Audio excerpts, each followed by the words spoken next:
Well, good morning, everybody, and welcome back to Dusty Book Sniffers. My name's Nicole, and this is Tina, who is joining us today, which is so nice. Finally, we get to hang out together, which is awesome. Yes. So, I'm running late. I literally just sat down and pressed go. So if I seem a little bit frazzled, that's why. Been running around everywhere this morning trying to get things done. Daughter had stuff I had to do and all that sort of stuff. So how's your day been, Tina? Hopefully Monday. a little less hectic than mine. Yeah, Monday's been pretty good. I don't think I wasn't really doing anything today. I wasn't really doing anything today. Cool. Awesome. My daughter brought this plant, and I have a sneaky suspicion that she brought home a frog. Oh my gosh. Yeah, it's looking like there's a frog in there. Because I just had a frog making a noise, and I'm like, what the hell is going on behind me? I think there's a frog in there. So I'll be checking that in the first. I'll be checking that in the first sprint. Yeah, I don't think I've ever had a frog in the house. We've had a couple snakes, like a little lizard, like a little newt, in the house before, but never a frog. We get lots of frogs here, especially if it's going to rain, because where I am it's subtropical, so we get a lot of green tree frogs, and whatnot. So I don't know whether she's brought it home, because the nursery that she got this from, I'm pretty sure, I can't really see in there because it's quite dark, but the nursery she got this from is so pretty. Like, it's like a little fairy wonderland. They have all these little houses, and everything is like, it's like you're walking in a rainforest, but you're not, and it's just so cute. It's called Memorandum Springs. It's about 20 minutes from where I live. And she's been buying heaps of plants from there, but I definitely heard a frog that sounded like it was in something, and that's the only thing that's got water in it, so I'm guessing it's in that. Yeah. We have a lot of frogs around here too. We have like our pool. We bought the house. The pool was like abandoned for like 20 years, and so there are so many frogs. The other day you can see the tadpoles, and then a couple days later there's like 5 baby frogs that jump into the water when you walk up, and then we haven't really done anything with the pool yet. Oh dear, yeah. I'm not liking the fact that that's in my craft room either. So. Yeah. And she's petrified of frogs, so the only person that's going to get that out is me. Like, if she sees a frog, she just runs. She doesn't like them, so she's going to be freaking out that the fact that she carried that in the car with her friends. Yeah, definitely. It'll give her the heebie-jeebies for a couple of days. All right, we've had a few people join us while we've been chit-chatting away about frogs. Let's see who's joining us this morning. Good morning, Chrissy. How are you today? Thank you so much for joining. Rolanda is also here. It's all the usual suspects are here. Haley's World is here as well. Hello. Christina is also here. Hello. Yes, I'm well. I'm sure Tina is well as well. That's good. Cool Gamer has also joined. Cajun Peach has also joined as well. Chris is also here. Hello, Chris.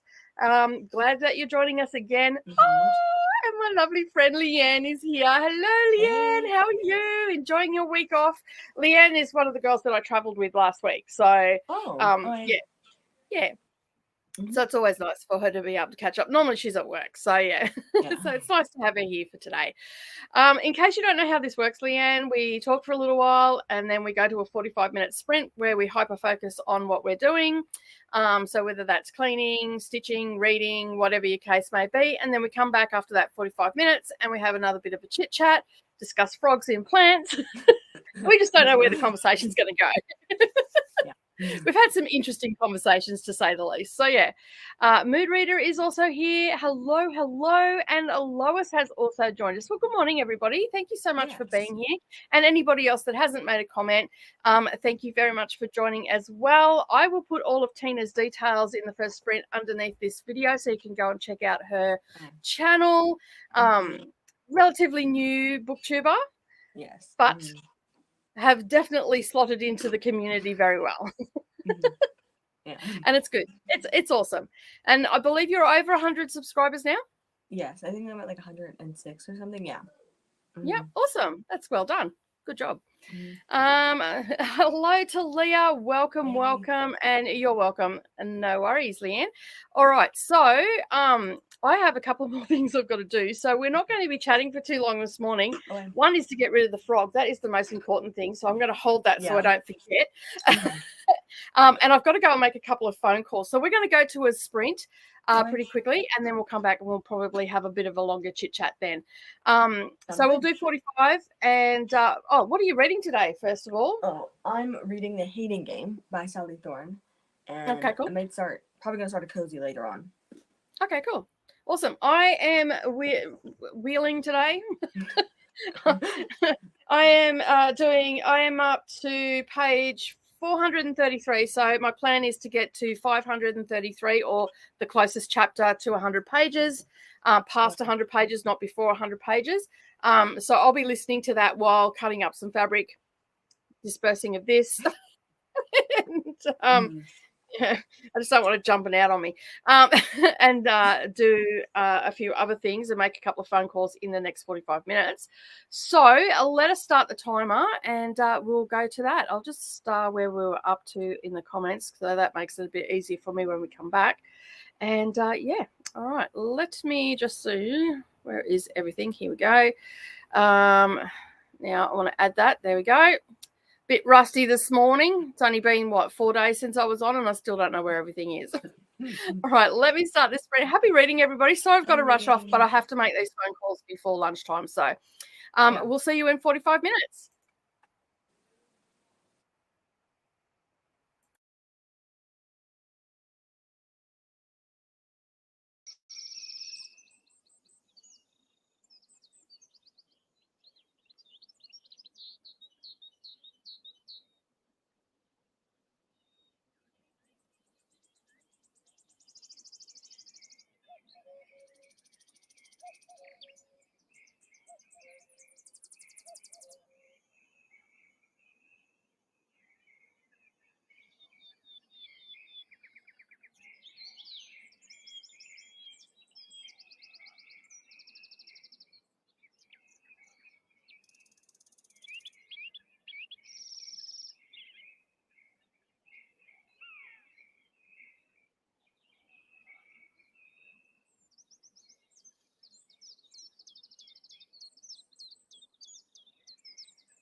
How did everybody go during that sprint? I managed to get 30 pages read or listened to, and some fabric cut and some ironing done, and phone calls, and extracted a frog. It was a big frog too. I don't know how I haven't heard it, because it's been here for like 2 weeks. Wait, really? I thought you just like, whoa! I thought you just run home today. I was like, oh my god. No, it's been here for 2 weeks. I'm just trying to find my phone. Hang on a sec. I took a photo of it. Because she brought it, I think it was about 2 weeks ago, she brought that plant home. Maybe a bit longer, actually. And it's been sitting out here the whole time. And it wasn't a small frog, not by a long shot. Whoa. I'm not it's a little frogs. It's just a tree frog. Yeah. I'm not scared of frogs, but the concept of that being in my room for 2 weeks is scary. Like that is creepy. Yeah. Well, it had water, so it had no reason. And like, because she got the pot from the nursery, so it came in this pot, and it's just a water like it's a plant that can grow in water, so it's just got water in it. And so yeah, I was going to send her a photo, and I'm like, no, I probably shouldn't do that. She'll probably scream at work. Freak everybody out. So yeah, no, we won't be doing that, but I will show her later on today when I pick her up from work. I go, can you check your plants before you bring them home and put them in my craft room? Yeah. Yeah, frogs. Honestly, I thought it might have been outside, but it was just too close because it was like right in my ear, and I'm like, there's a frog in that. So yeah. All right, let's see how everybody else went as well. Christina's just letting everybody know to click the like button. Thank you very much. I still didn't get to edit your stuff. So, yeah, way to go for Tina. 100 subs. Yes, very, very good. Very good. I love the hating game from Mood Reader. That is awesome. I'm loving it so far. I feel like a lot of the hype I've heard is like negative, like not. Yep. Like it's like this book is weird and bad, but I actually been loving it, really. Like I think everything people are criticizing makes sense, at least to me. Yeah, I haven't read it, so I'll have to take your word for it. I actually haven't seen. I don't think anybody I know has talked about it. Well, I haven't seen their video where they've talked about it or anything like that. So yeah. Who's it by? Sally Thorne. Okay. Yeah, I've not read anything first. Kind of popular novella, 99% Mine, on the back there. Okay. But... yeah, I don't even think I've ever heard of her, to be honest. But that's in the romance genre. Yeah, it's like a rom-com. It's a like workplace mental health. Yep. Yeah. I haven't read a lot of that sort of. I mean, I read them, but I haven't read much of it. I don't really read rom-coms either, so. Yeah. I'm just going to mute this because that is quite loud. And I can barely hear you with that going. So not very organized today. So Sarah also joined during that sprint. Hello, Sarah. How are you today? What are you reading? And Lois is reading The Inadequate Heir by Danielle Jensen, which is the third book in the Bridge Kingdom series, and also doing a bit of cross-stitching. In fact, your birthday sale. Thank you. I have not done anything on my birthday sales, although I did start the one I wanted to start, which is normal for me, but I just have been so busy, and then we're traveling and chit-chatting and all the rest of it. Not a lot of cross-stitching got done. So, yeah, I'm hoping that I can get all of my stuff done today and into tonight, and then I can maybe get some stitches in tomorrow and Sunday. Hey, Coda, how you going? Thanks for joining. Jessica is also joined us in that sprint as well. Hello, good morning, good evening, no matter where you are.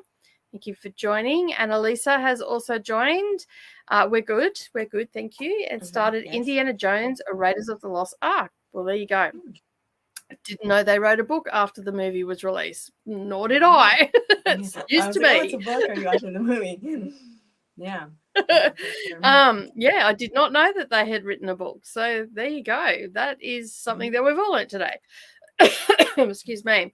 Hey, Amal, how you going? Hopping on and off, reading a Rebound Chapter 2 and listening to Rise of the Dragons. Oh, sounds interesting. Hi, everybody. I'm reading Dragons of Spring Dawning. Awesome. A lot of dragon books. Yes.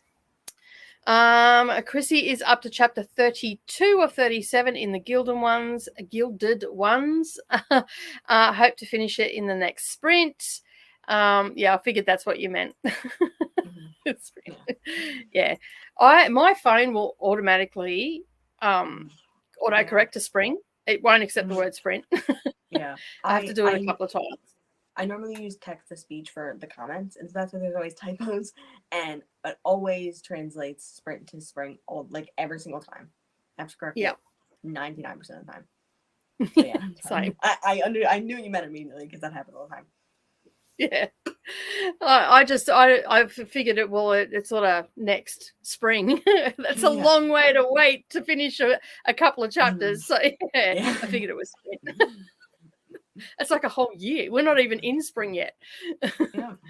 Coda has finished up podcast episodes for chapter 17 and 8. Went to the beginning of this to watch the frog conversation.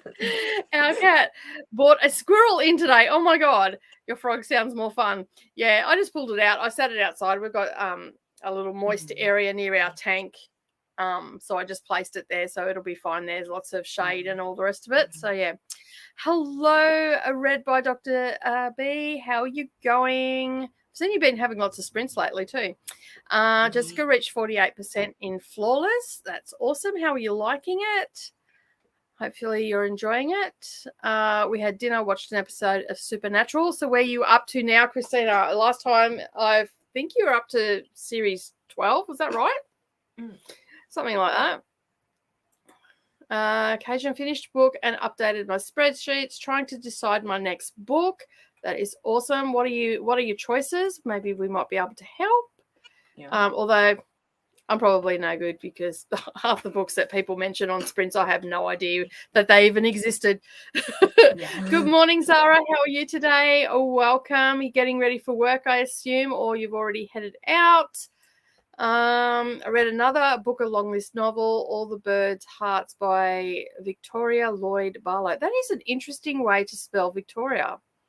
I don't think I've ever seen it spelt that way. No. That is a very different way. I like when names get spelt different ways than, the norm. 42% in so far, so good. That is awesome. Read by Dr. B, 30 page left in the book, so you might get it finished in the next sprint with any luck. Fingers crossed for you.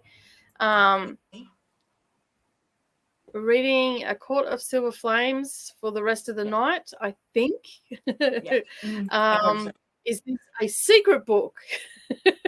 Okay, maybe it is. There you go. That's okay. We can live with that.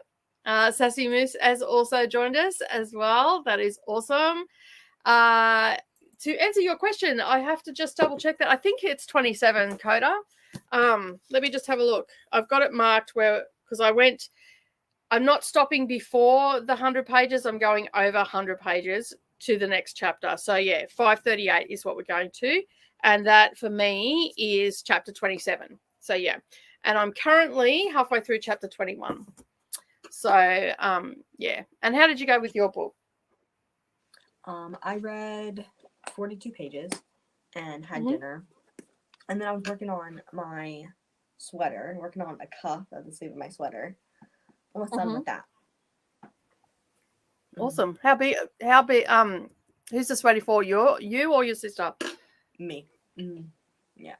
I don't know, I feel like that would be, it's the first sweater I've ever made.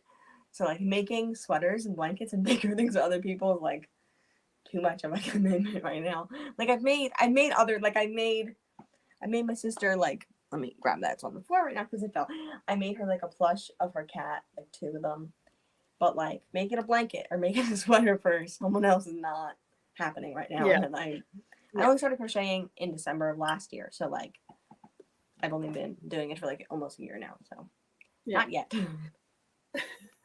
Well, at least you're attempting a sweater. I'm not. Yeah. I'm sticking with a blanket right now. It's very like there's so many different ways to do it, and like the way I'm doing it, I think no one else does it with crocheting. Like I only saw one video of doing it like bottom up. So you do the arms and the torso separately and then sew it together and then do I only saw one video about it. So I think it's more common with knitting. Yeah. I'm just going with it. Like I'm just trying to not like stress about following rules or something like that. I'm just trying to trying to make it look nice enough. Yeah, well, that's it. And you've got to try. That's the thing. If you don't try, you can always sit there and admire them. But if you don't get in and have a go, like eventually I want to make some like throw over jackets and stuff like that are a little bit more open weave and whatnot, because I'm sick of paying through the nose for acrylic. It's not even proper yarn or anything like that. They're not using wool. They're just using acrylic and they're charging top dollar for it. I want to make my own. And then I can get the style that I want as well, because like I see lots of them, but I can't find the one I like. There was one I said the other day was really nice, but the problem was once I put it on, it stretched out and it just looked really weird. So on the mannequin, it looked great, but as soon as it was on a human body, not so much. Yeah. So yeah, but kudos to you for having a go. Braver woman than me. I have done other sweater in my closet. Like this is my second attempt. Hopefully I finish it. We have to show us. Make sure you post, because I've got a server over in the Discord where you can share your crafty things, because I'm sure everybody else will want to see it as well. Amal is back. That is awesome. I'll be heading out for work soon. Yeah, it's very early where Zara is. It's 2 hours. It's 8 o'clock where she is. Okay, that's where the 12th must have come into it. Season 14. I was close. I was, only like 50 episodes off. But anyway, so about 28 episodes left. Oh my goodness. Getting close to the end. I don't know. I got to like season 7, 8. Yeah, I think the season before it ended, I think I got to there like halfway through that season, because I found out it ended and I was like, I'm done. I don't want to know any of this. Like I can't do it. So I just stopped there. That was like years ago. I haven't watched it since then. Yeah, I have commitment issues with series, so yeah. I don't really like. I used to only watch. There's a piece of yarn hanging up there. Sorry about that. I used to only watch TV shows before I started reading. I would I'd watch TV more than I read now. Like I was like watching TV 24/7 basically, and it was before I started reading. And then now that I'm reading, I can't watch a series as quick as I used to. Like I used to be able to like watch like 10 seasons in like 2 months. Like I was like going right through it, but now I just can't do it. I just like immediately stop. Yeah, I've never been one to I can't even remember, apart from Friends, that's about the only, and Charmed, that they were probably Big Bang Theory. I didn't watch that when it was originally aired. I waited till they were all on streaming services, and then I just used that as my lunch break one. So that's probably the last series that I watched, and that was only just recently. That was only probably in the last 12 months that I watched the entire, like I'd seen periodically I'd seen episodes, but I'd never actually sat down and just actively watched it and got it all done. So yeah, it was I must admit that was quite funny all the way through. So yeah, that was the last one, and that was the beginning of this year. I think I finished that. So yeah, I don't think I've watched really any like, okay, I'm gonna watch this TV show this year, or really even last year at all. Last time I watched, I'm going to watch this TV show, was rewatching the originals with my mom. I was rewatching it. She was watching it for the first time. That was probably the last time I was, watching a TV show all the way through. All right. I'll either be listening to Billy Summer or physically reading Spin a Black Yarn. Awesome. Not heard of either one of those. Eating dinner and listening to Rise of the Dragon. That is awesome. First time you make a project, it should be for you. The next sweater, you could go to your sister. That's true. Yeah. For me, it'd probably take 5 or 6 before. Yeah, I do like how makes 5 or 6 before I'd even consider giving someone a jumper. Yeah, no. The first I want to make some sort of big project for everyone for Christmas, maybe. Like, I don't know, but I'm like, I don't think I'll be able to do that for everybody. Like every single person, every person in like my main family, that the sweater isn't gonna happen. But I'm thinking maybe like a nice stocking. I think that would be really cool. But yeah, no, I don't think I'll be able to. I think I'm gonna need a little bit longer of a whole sweater and blanket thing because I've only made one like full size blanket. Yeah. Mm-hmm. Yeah, and it takes a long time. Like there's a lot of work that goes into them. Mm-hmm. So yeah. Chris says, I'm terrible at watching shows. I always stop at some point. I think Murder She Wrote was the only one that I watched all the episodes. Yeah, I'm a bit like that. Like, I don't know. I just can't. I sit down and then I start to feel guilty because I'm not doing something. So now if I'm going to watch something, I'll have to use it as a lunch break sort of thing because otherwise I just end up I even stop halfway through an episode, don't even watch the whole episode. So yeah, it's just ridiculous. I can commit to everything else except for TV, but that's not a bad thing. If I had TV in, I'd have no time at all. Billy Summers is by Stephen King. Spin the Black Yarn is newest by Josh Malerman, a book. The Bird Box author. Oh, okay, cool. Well, there you go. Did not know that was a Stephen King one. Although I haven't been following a lot of Stephen King's for a very long time, so that's understandable. I like a lot of his earlier stuff. Although I can't really make that judgment either because I haven't read any of his later stuff, so I can't really say because I've only read his earlier stuff.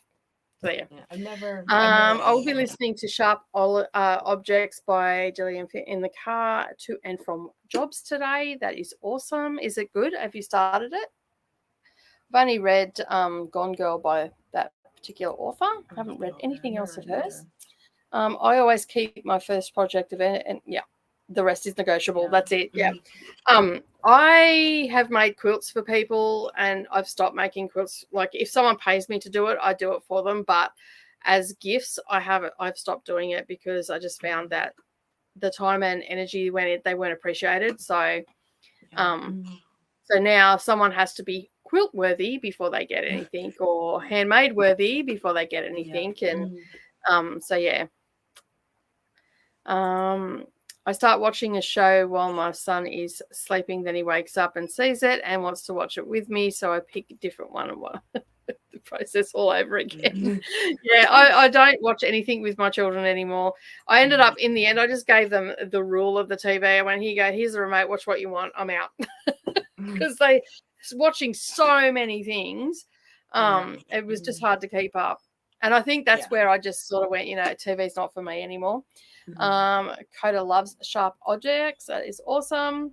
I wanted to throw Gone Girl, but I was reading it on Kindle, so I refrained to just see for a while. That's awesome. Yeah, I think throwing your Kindle is not a good idea on that. I can give you the book and then you can throw it if you want. On that.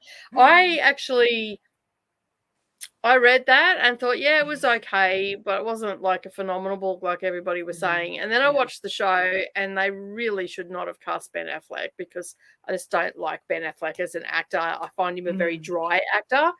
And I'm just like, no. But then I read, like people were saying that Paula Hawkins, Girl on a Train, I absolutely love that. And they were comparing the two. Well, very similar, but I think Paula Hawkins nailed it better than what Gillian Flynn did.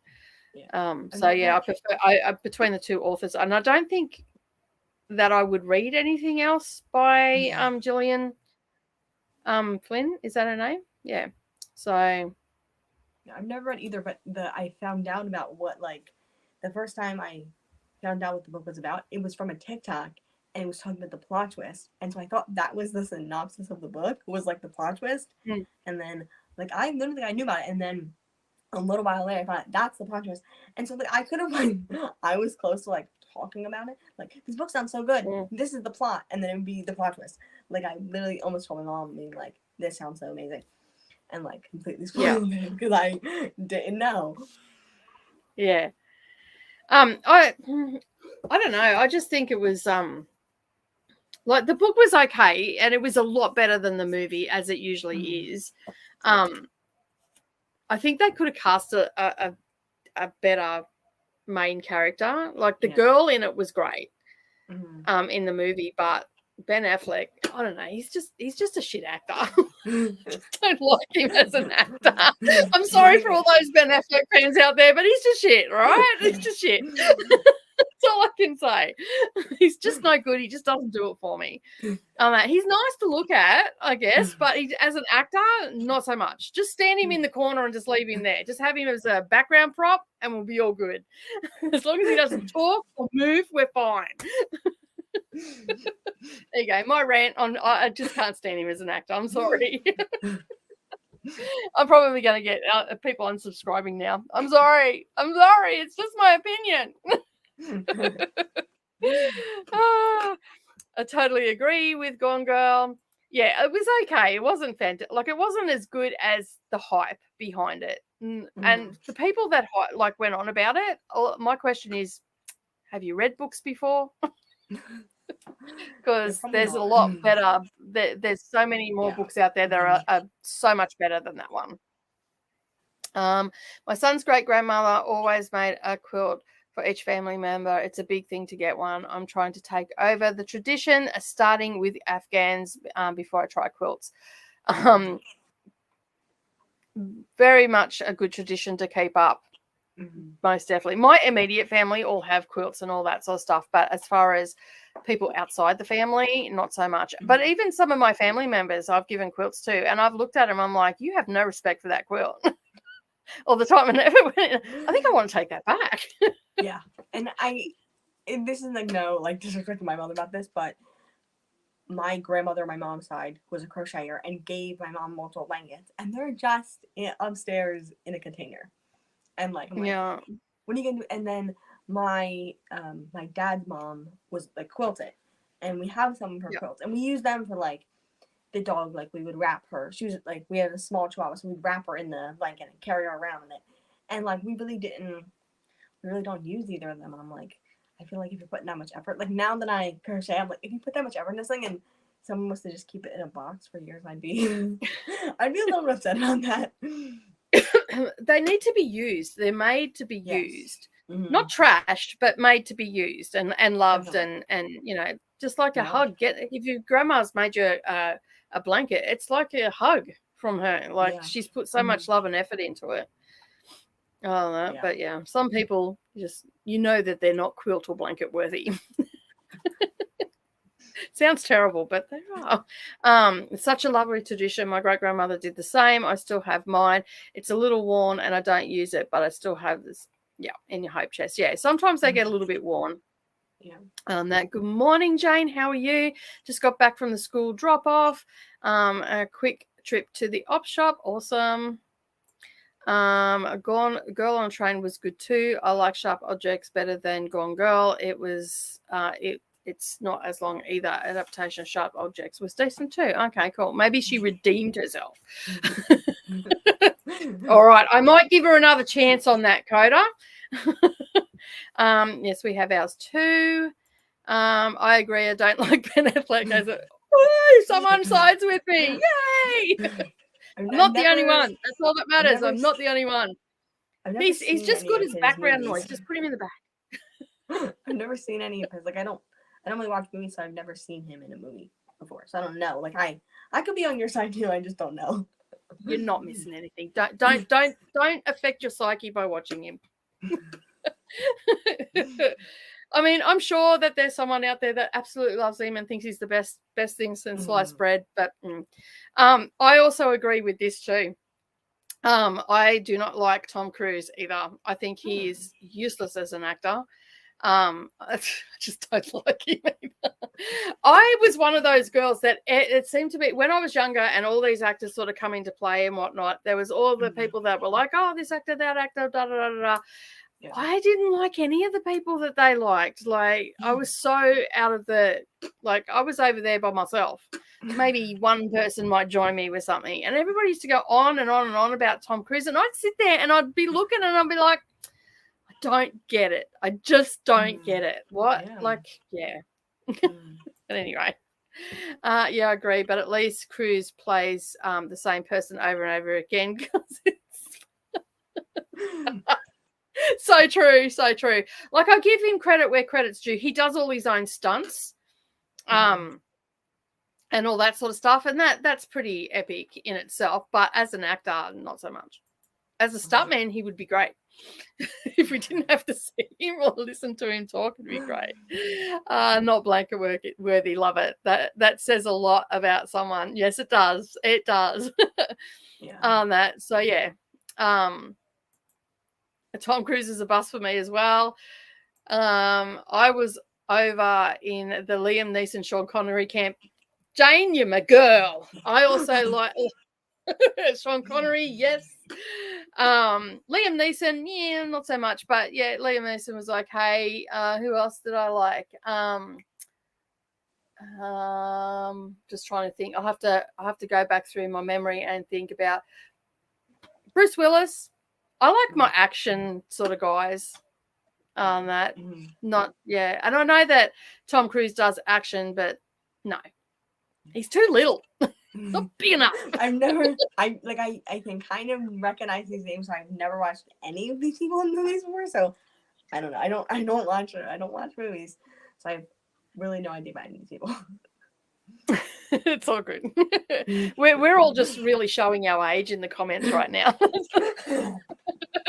We're all just like, yeah. But Sean Connery was the original 007 James Bond. Okay. Yeah. Yeah. And Bruce Willis is in Die Hard. Okay, yeah. I know that now. I know those people are. Okay, yeah. Yeah. It's my favorite Christmas movie. Liam Neeson was in, I'm just trying to think, what was he in recently, Jane?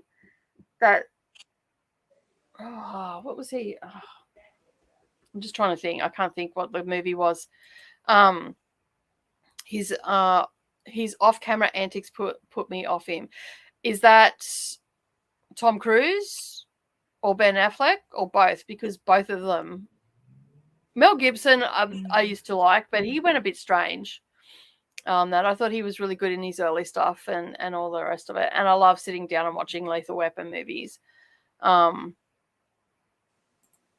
favorite Tom Cruise movie does not want to claim. Which one's that? I don't even know. How could I forget Alan? I can't understand Hugh Grant. No, I can't understand him either. I think he's a weird looking monkey. I know, and they put him in all these romantic, and it's just like, I don't think so. I don't think so. Hugh Grant, no. Pass. I watch anything with Liam Neeson. He plays the same person too. I don't watch too many Liam Neeson stuff, but yeah, I love Jackie Chan, and I think he does all his stunts as well. Sean Connery is gorgeous. Yes, he is. Sean Connery also played King Arthur in The First Knight. Yes. Taken. That's the one with Liam Neeson. That was it. Taken is the movie where his daughter is abducted. So yeah, that's who it is. Yeah. Taken. Everybody's answering my question. The kidnap movie. Taken or something. Yeah, that's what I was thinking. I'm like, it was kidnap. What was it called? Yeah, Tom Cruise. Yeah. So, but Ben Affleck was just as bad. First Night. Sorry, forgot the K. No, it's all good. I knew it. I really like Yul Brynner. He was good. Yes, he played it. I loved him in The King and I. It's a very old movie. Like it's 1960s, I think it was. Came out mid 60s, late 60s. I think he's mentioned that movie was mentioned in a book I read. So I know of that movie. Like I looked what he looked like. I looked him up when I heard that in a book. Yeah, he had a bald head. That he was brilliant in that. there's lots of actors that Sam Elliott is another one that I like. He was in he's been in lots of movies, but he has played recently in a show which I cannot think the name of it, but he was acting alongside Ashton Kutcher. It was they were in a country town. It was a series on Netflix, I think it was, or Stan or something. Yeah. I can't think of what it was called now. The Ranch. But Sam Elliott was in good. He was also in Roadhouse with Patrick Swayze. Was it The Ranch that on Netflix? Yes, The Ranch. That's it. Yeah, that he was in. Yeah, he's the old guy in The Ranch. Yeah. Tim Curry was in it too. It was a fairy type movie. Excellent. All good actors. See, at least I'm not the only one that thinks Beth Affleck should be just cast off. Oh, that's terrible. I'm sure someone out there thinks he's great because they put him in their movies. So yeah. Love First Night. Don't Start Musical Talks Will Be Here Forever. Yeah, true. Sam Elliott, love Sam. Yeah. He can put his boots at the end of my bed anytime he likes. Just move in and move everybody else out. I'm feeling so old thinking about all these movies. I know. I was just thinking the same thing. He's really good looking, but man, that voice, yeah. That voice is like, yeah. And that's so true. I swear the man has not aged. he obviously has, but just look at it. There's a few photos of him in black and white back in the day. Oh, he was just gorgeous. And he can act too. The whole package. Yeah. So all right, we've got to the end of our drooling over actors and whatnot. Maybe we should go to a sprint because I still have a lot of work to do today as well. So let me just reset this up again and reset that to 45 and turn the sound back on. There we go. All right, let's go for 45. We'll see you all then. Happy reading, everybody. Happy reading.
Hello.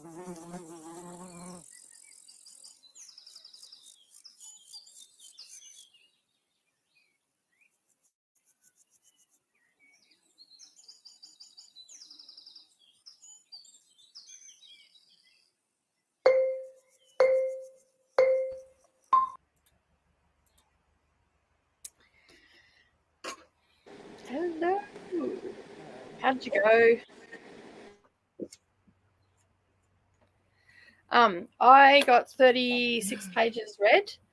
Yay. I have all my stuff needed to prep ready for sewing, and I'm just need to sit down now. Take 5 minutes because my day has been hectic already, and we've only just gone to 11 o'clock. I've been awake since like 4 o'clock this morning. Really? But this is what happens when you go away for a week. You have to catch up. And yesterday I took the day off because my head was thumping and I just couldn't concentrate. I got some stuff done, but yeah. So I slept most of the day and got rid of my headache. And woke up this morning at 4 o'clock. I'm like, all right, I'm ready to go. So yeah. I'm sorry about that. I didn't realize the time was running out. And I looked at it and I was like, oh, I only have a couple of seconds left. And then my air conditioning was still on, so I had to turn that off. But I read like 55 pages of this. Only have like 50 or 60 pages left of it. And then I was finished my last sleeve cuff, and now I'm working on like the torso cuff, like the bottom. I guess the waist. There you go. The waist cuff, which is that's gonna take forever. That's gonna, like, I'm like, this is like, I've barely done anything so far. Like, this is gonna take a long time. So, yeah, but you're making it ribbed, so it'll be a lot nicer around the wrists and around the bottom of the jumper. So yeah, and that's a lot. Like a lot of time when you buy crochet jumpers, they don't have that cuff. It's just an open sleeve, and I like to have a cuff so I can pull it up out of the way. Definitely. So good job. A lot of people avoid the cuffs, so you're doing well. For your first jumper, you were doing really well. Yeah, I had to put the cuff on. I was like, I want to know what it looks like because I was like, kind of like, is this going to even be good? Like, I feel like I made it too short. So I think the cuffs pull it together. The cuffs make it look actually good and not like kind of bad. No, it's good. It's as I said, a lot of people will not even attempt it because it's difficult to do, or they think it's difficult to do. But I mean, it's gonna take a long time. It's like the scrunching part and the waist, but actually isn't that difficult. It's very simple, and it's simple to like get it to cinch. Like, it's not that difficult actually. Yeah. That's awesome. Where were we up to in the comments? As I said, I got 35 pages read, so I am into chapter 24 now. So, I think I'm about 3 or 4 pages into chapter 24. The chapters have been a little bit quicker than what the prologue was in this one. But yeah, the never-ending prologue. Amal got 30% into the Rise of the Dragons. That is awesome. Occasion Peaches jumped off during that sprint to go and watch Big Brother. And thank you very much for popping by and hanging out with us for a little while. Awesome that you were able to make it. I really do appreciate everybody that pops in and out. Coda is going to go and hang with hubby for a while. Catch up with you later. I'm ready for chapter 27 on Sunday, Monday. Awesome. No worries. As I said, I'm up to chapter about 2.5 pages into chapter 24, I think. So I'm up to page 498. So I don't have too much to go. Next sprint, I'll be pretty close to chapter 27. So, and then the next prompt just dropped for Amazing Readathon. Yeah. So luckily, I have nailed it in the last couple of ones. Not psychic at all, but I put off. So for the last leg for Beijing, when it come up with the script, I had several books pulled out for the week. One of them was my bingo prompt, which was Gentleman in Moscow. So I'm going to use it because that's a direction. So, because I haven't started it, and I'm thinking, I've got to get to that before Sunday. So now I can read that. So that's the book that I'm going to start after this one. So that'll help me because I'm like, oh, I don't know what to start. Do I start it? Because I've got something else that Chrissy's picked for me as well. So, and then I've got to be up early tomorrow morning because I'm at 6:00 my time on Leandra's for 24-hour sprints. Oh, yes. Yeah. So for anybody that is wondering what 24-hour sprints is, Reading Whenever with Neva has 24-hour sprints that starts at midnight, is it? 12 p.m. EST, which I think is 2 a.m., right, for you? Yeah, it's 2 a.m. for anybody in Australia, but I will be on Leandra's channel bright and early at 6 a.m. because evidently none of us know how to tell time. Could you hold on one second? I'm gonna go let my cat in real quick. Hold on. Yep, no worries. Yeah, so evidently we don't know how to convert time or can't tell time, and so I am actually going to be on at 6 a.m. Australian Eastern Standard Time, which is 4 p.m. Is it? Yeah, I think so. Yeah, 4 p.m. Eastern Time in the Northern Hemisphere. So, yeah. But I'll go to bed early tonight, and I'll hopefully get a good night's sleep. I'm used to waking up early anyway, so it doesn't really bother me. Whether I'm coherent with my words at 6 a.m., this is yet to be known. But if I've been up for an hour, I'll be right. Hopefully, I think maybe my internet has just started playing up, and that's probably because I'm rendering something right now. I'm making my own timer because I'm getting close to being like I don't want to get a copyright strike, so I'm just sort of making my own timer at the moment. I've also been doing that in the background. Yeah, I don't know how good it's going to be, but it'll work for me, and that's all that matters, right? Yeah. Jessica reached 56% in flawless. That is awesome. 40%, 40 pages in Skylar and the Phantom Rider. Awesome. I've heard that title. Who wrote that? I don't know. I've never heard of it before, I don't think. I've loaded the dishwasher, changed the bread, read through some of my new hire pay. Oh, yes. How did that go? You had your interview, didn't you, the other day? Or your first day? Did it all go well? I got a whole chapter read. Woohoo! That's awesome. It's better than nothing. And Christina says it looks good to her, the cuffs. Awesome. See? We're all like, yeah, go for it. I probably wouldn't do the cuffs, to be honest. I knit vintage, so cuffs are always quite long. Ribbing takes so long to knit. Yeah. Does it take a long time to do it with the crochet? No. So it's the cuffs are just single crochet back loop only. So you might know what that is. And then you just slip stitch it to the thing, and you slip stitch it to the sleeve. And so it doesn't take that long. So I'm skipping 2 spots to make it like cinched instead of just like straight off of the arm to make it cinch in. You have to skip like 2 stitches, so you have to crochet less rows then. So the sleeves were really quick. I started them today. I started both days, so I did both today. But the waist is going to take long because it's a lot bigger than the arms. Yeah. So it doesn't take that long. When you knit ribbing, it's like, I don't know, it's like 1 row stockinette and 1 row purl, right? I think so. I'm not sure though. So maybe more difficult. Yeah, I don't knit, so I know that it's a combination, but I don't know what the combination is. I learned like the basics of knitting, and so I think like you gotta make one like look knit, and there's like layers in between. I think I don't know.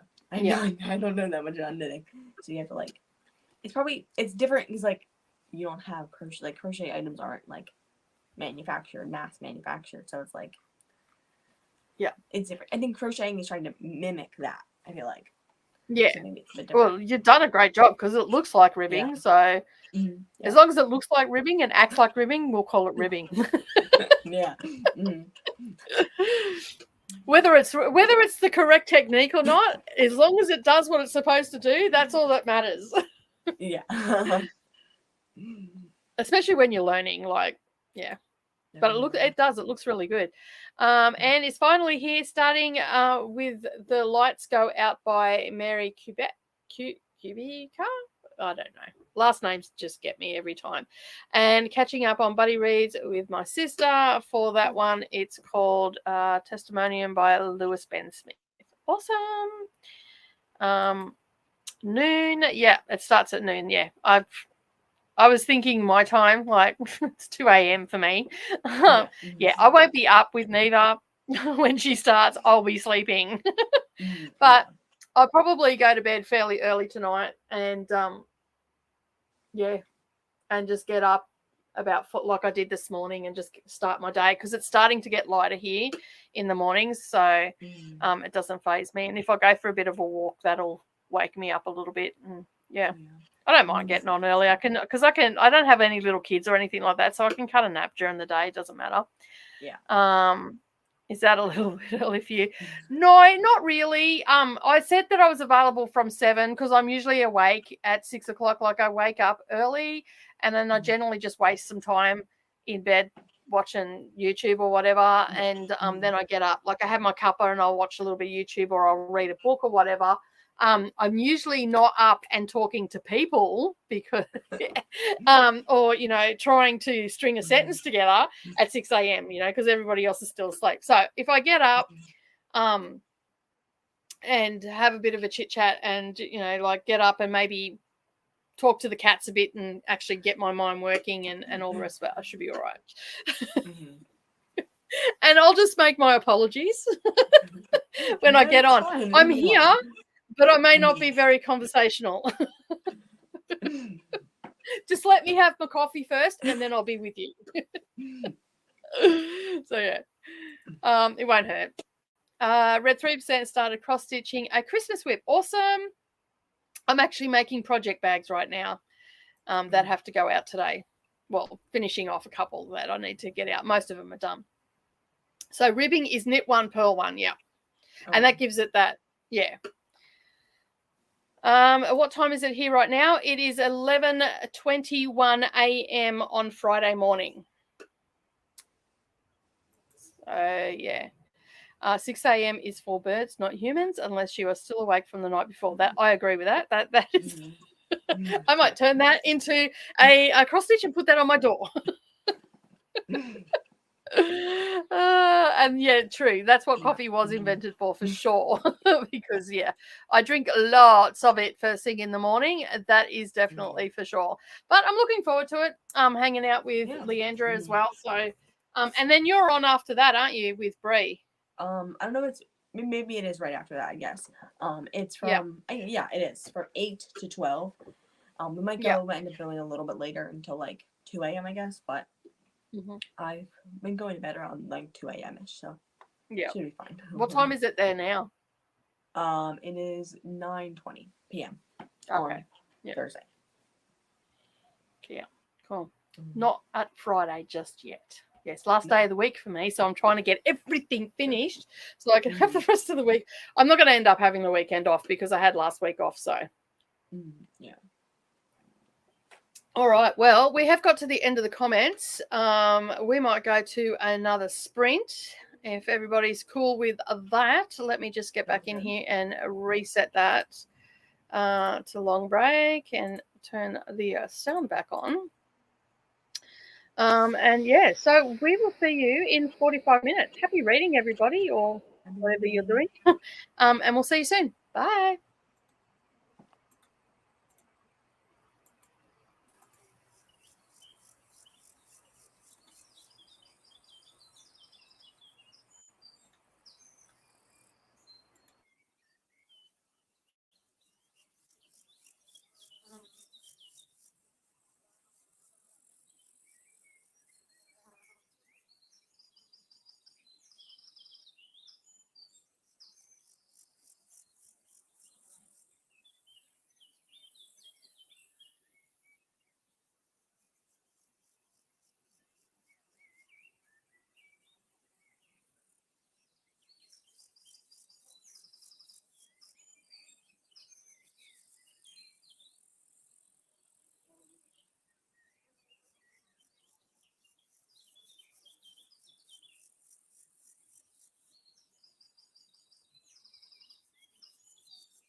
everybody. How did everyone go?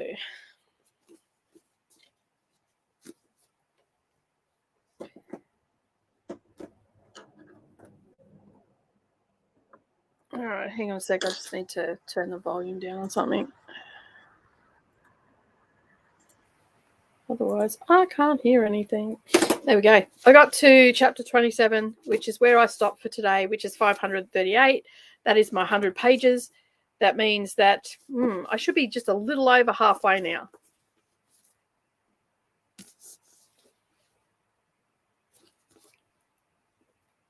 You can't hear me?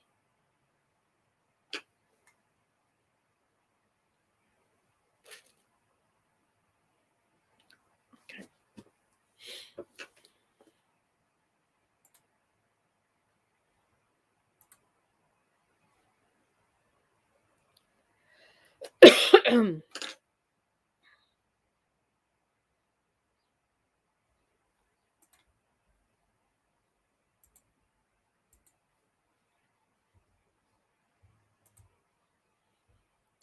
So you can't hear me?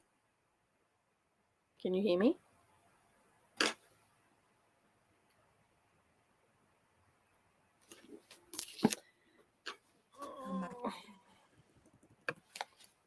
I hear Nicole, but not Tina. Okay, cool. So everybody can hear me. Can you give me a thumbs up, down? Okay, so everybody can hear me, Tina, but we can't hear you.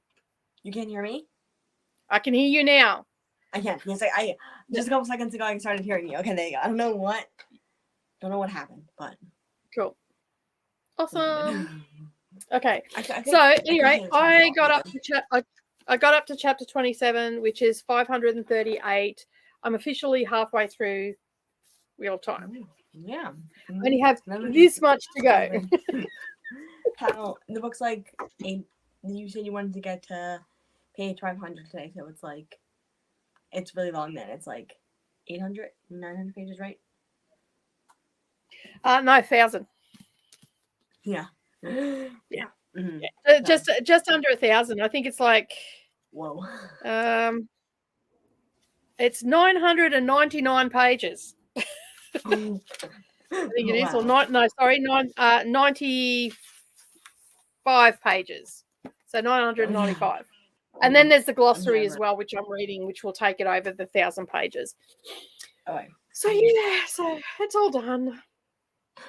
Yeah, I don't know what happened there with I got booted out and I came back in. I just went and checked that like you were still in here, so it was easy for me to come back in, and I happened to be sitting in front of the computer when it booted me out, so I don't know what happened there. But yeah, anyway, it was yeah, I've got my 100 pages done for today, so I can put that down till Monday. That lots and lots of stuff is happening. So I've got to go and listen to the podcast just to make sure I've got everything right in there. And so then next sprint, I am going to start A Gentleman in Moscow, which is a historical fiction. I don't really have any idea what it's about, except that someone was sentenced to house arrest in Russia. That's it. And it's set in 1922. That's it. It doesn't give me much on the back either. So, no. Yeah. And I just cooked some chicken as well to put with my rice for lunch. Got some sweet potatoes cooking now. So just doing a little bit of meal prep today. And my fabric for next month turned up in that sprint as well. So it's productive. Yeah. And how'd you go? I read like 30 pages. I only have like 20 pages left, I guess. And then that's all I did. I was just like, I got something to eat and then crocheted a little bit into the sweater. Cool. All right, let's see how everybody else went after the where did I? Here we go. Yes, we were talking about Sam Elliott not aging. That was being up early and all that sort of stuff. So yeah. All right. Snazzy Moose has probably left because that was a while ago. That was 45 minutes ago. So if you're still hanging around, Snazzy Moose, thanks for joining us. I really appreciate you being here.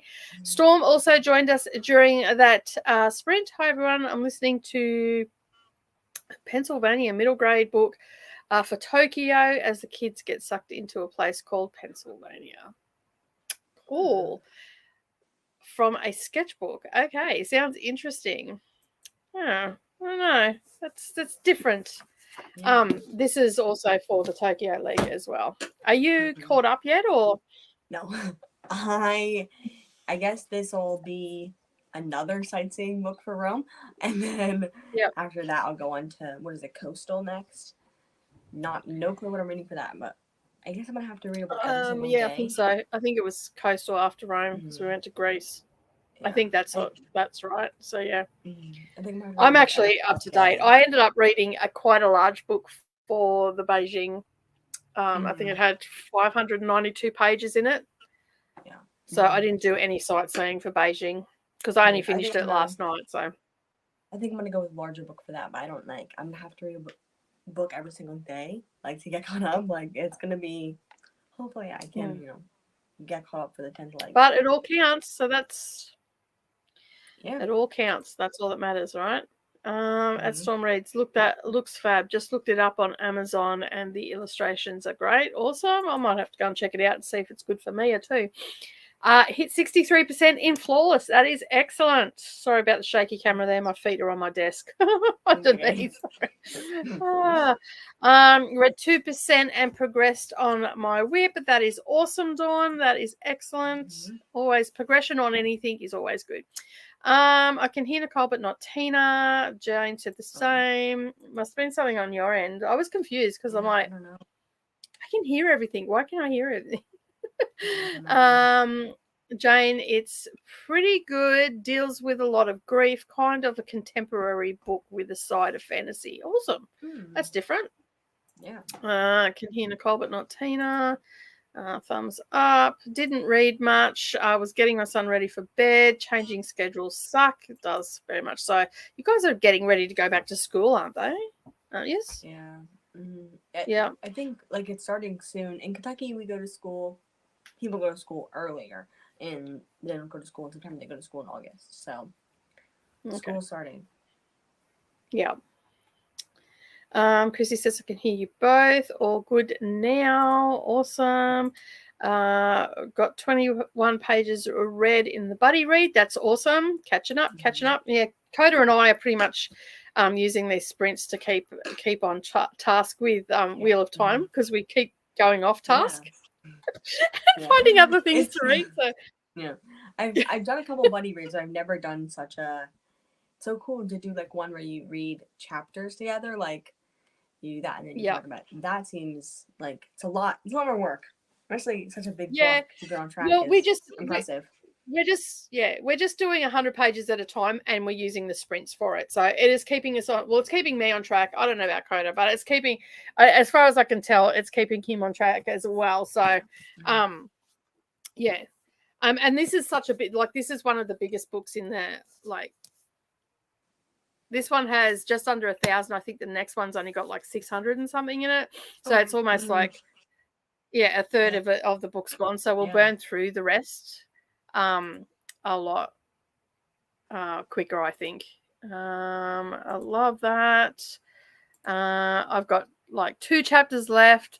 Bloody phone keeps ringing. That was me last week. Every time I tried to listen to the book, the phone kept ringing. I'm like, seriously, people, do you not know that I'm trying to read? Shayna also joined us during that sprint as well. Hello. Started a new audio by Minka Kent. Oh, that reminds me. Scorpio Rising also picked our book in the Discord for the Discord members, which is it's all the information is up there now. And you'll be able to go in if anybody wants to join. It is a Lisa Jewell book. Let me just find. And I think it's called Then She Was Gone. I've actually read it. I think I read it at the beginning of the year, but I don't think I finished it from memory because I got sidetracked with something. And let me just find it. yeah, then she was gone by Lisa Jewell. So Brittany Loves Reading had read it a couple of years ago. She's thinking about picking it up. Storm says that she's going to pick it up, although she hasn't had much luck. Excuse me, with Lisa Jewell. But yeah, I started reading it at the beginning of the year, and for some reason I just put it down, and I didn't realize that I hadn't finished it until I went in and looked at my audio and went, I never got back to that. Yeah. I think it was around the time that my daughter was moving out, and that's why I didn't go back to it. I own a Lisa Jewell book, but I haven't. I think I read the first chapters like that, but I never read it. So I never finished it. So I want to get into thrillers, see if I like them. I don't think I've ever read like a straight up thriller. Okay. Yeah, I don't think. I think I was only like I have to go back in and have a look. I know I wasn't too far into it, so from memory I had a fair bit left when I looked the other day, but I sort of didn't pay attention. I thought I'll just start it again. Yeah.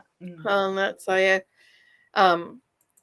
So that is all up if anybody is wanting to read along with us. I wish publishers who use NetGalley would make sure their books are formatted for Kindles.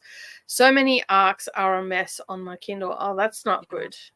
Is it any better just as a PDF?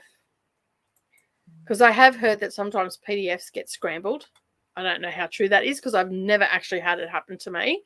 I found a new to me series, Cozy Mysteries, on KE. 30 in the mysteries. The author has 5 shorter ones. I think this is my September TBR.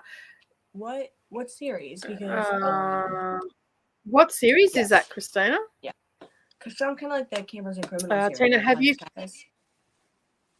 Yeah, because I started that this month. So if Christina, if that's the one that Tina just mentioned, I'm happy to read along with you with that. That'll keep me motivated because you're doing Shorty September. So, oh yeah, true. Have you finished the Seaside Cafe series yet? Yes, I have. I finished. It was my first mystery series I ever finished in December. Yeah. Cool. Finished it. Really liked it. The last book was 5 stars. Okay. And how many are in that? 7. How many is that in that? 7? Okay, cool. 7, yeah. They're very good. They, in my opinion, they got better. Okay. You've been reading some chunky books. I know. A lot of them I've had audio with, which has been good. So I can sort of keep reading them. I sort of, at the end of the day, I actually sit down with a physical book, or I start my day with a physical book. But then during the day while I'm working, because I'm here by myself, I can have an audio going. So I've been, some of the books that I've been trying to get the audio on them. And luckily for me, my library has been coming through. So the Kate Morton one that I just read, that was 592, I want to say 92. It might have been a little bit more, but yeah, I had that on audio, so I was able to, when I was in the car, listen to it while I was walking around the house, so I was able to keep on task. This one here is this is another chunky book. So it's got just under 500 pages as well. I don't do things by half, so I swear. And this is a new to me author as well. $4.95 in this one, and the writing is tiny. Yeah. I don't really like, books. I don't. That's like, there's a bit of dialogue, which is good. Yeah. But yeah. Oh, gonna need me magnifying glass with that writing, please. So that's more like 1,000-page book. Yeah. I think I might have to go and find it on audio because I won't get that done in the league. Yeah, I lately I've just been reading a lot of big books, but big books don't I don't see books as big books. I just see them as a story. In saying that though, the Wheel of Time one is just ridiculous. Like,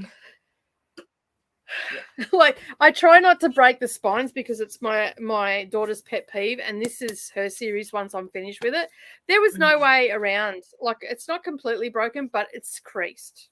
Yeah. That, but there was no way around this. Like I couldn't read it like this. Yeah. So, yeah. No. There was no way I could do it. My boy's official first day of school was supposed to be August 9th, but some of the kids didn't get home until 10 p.m. as buses and went back to the 18th. Okay, cool. That's good that they could move it. Have you seen the whole Lucy Bloom controversy where she attacked someone for writing a so-so review of her book? That has that happened to you? No.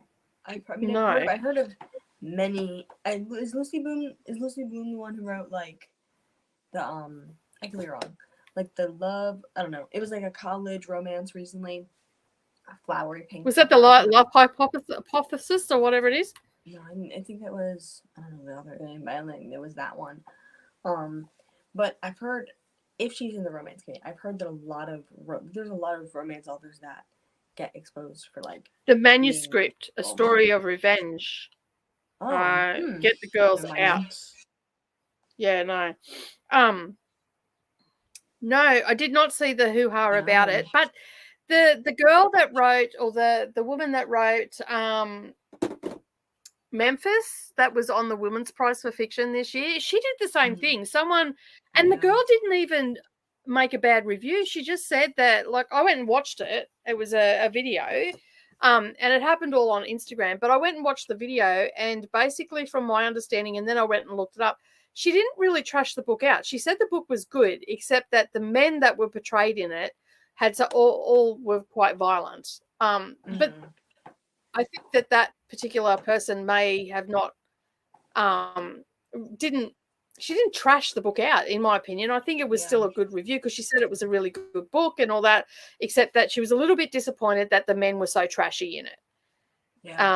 Which, you know, not everybody's going to like how you write someone, so you sort of got to take it on the chin if someone's going to, you know, like, for the most part, I don't really write bad reviews anyway. I'll write that I don't like something in the book, but it's more a me thing than a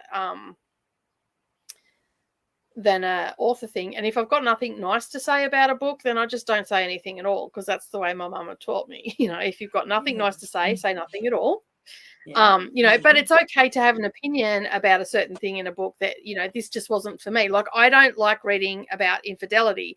So if a book hasn't let me know that there was infidelity in the book, in some way in the synopsis, I'm not going to, and it's a shock to me, then I'm going to say, you know, like, this was okay, but there was this that I didn't really like about it, and I would have preferred a warning or something like that. Because I just don't like reading about cheating, but in some books it's okay. Like, I don't mind it in some books. It's a little bit of a contradiction, but I will not pick up a book if it says that in the synopsis that it is about infidelity or anything like that. I just won't pick it up. If I'm reading an historical fiction where they've been together forever and a day and they've gone separate ways and all that sort of stuff, and there is some infidelity but they come back, I'm okay with that.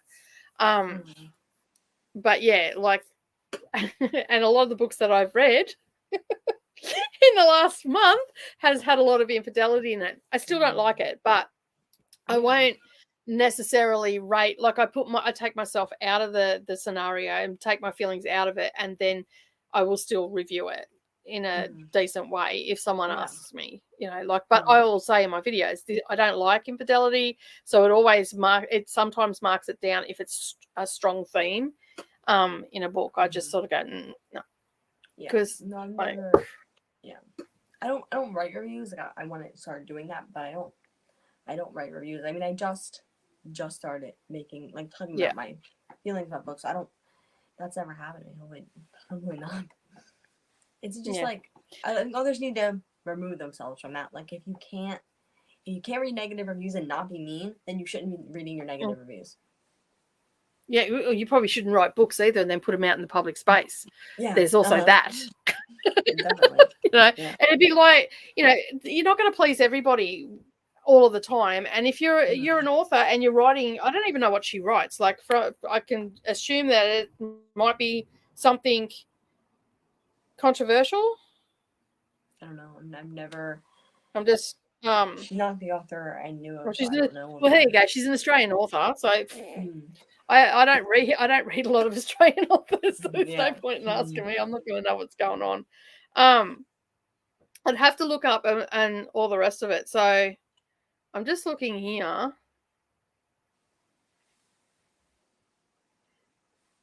Get the Girls Out ebook. Rollicking rude, brim with joy. Yeah, just like, so I'm assuming that she writes books that will obviously rub some people the wrong way. That's all I'm going to say. Yeah. On that. So just having a quick breeze there on Google, I'm guessing that that's what she did. And then she's lost her plot. So I'd rather not be reactive. I'd rather just move on. Yeah. And I have this conversation with my partner quite a bit because he gets quite upset of people leaving negative stuff. And I'm not like, just move on. It's okay. Yeah. It's fine. Mm-hmm. It's okay. That's just, thank you. Yeah, you too. Thank you. Bye. That was my postie. Wishing me a good weekend. I have that problem with my phone too, but I want me to buy it. Okay, what did I miss? I don't care. I'm old, but I'm not that old. Annoying. Okay. I missed something. We're back on the 18th. I missed something about phones. I'm not too sure about that. No. But last week our house phones were dead and I got my reading done. Awesome. Oh, yeah, the phone calls. That's right. Nika Kent is thrillers on KU with audio mostly. Awesome. Hold on. Okay. I love KU for cozy mysteries. So do I. It's great. And a lot of them are always three. Yes, it is. It is. The Camper and Criminals cozies. There are 10 sets with. Yep. This is amazing. I love it so much. I've read the first, like, not the first. I read like 23 or something in the series. It's so good. Especially now that I've read fall's approaching in like this part of the world. Like the fall times and Christmas times in the books are so fun. I don't. Mm-hmm. You only read the first 2, right? So. No, I'm up to 4. So you did. I guess you did read the first Christmas one, right? I did. Actually, I'll have to have a look. I'm up to the 4th one. Okay, so you're coming along to the first Christmas one. Yeah, I think the next one is the Christmas one. Because I read the first one I read 2 on the Face Off weekend, and then I just read one on the way down to Brisbane the other day. So I'm pretty sure the next one, the 4th, forest fishing and forgery. The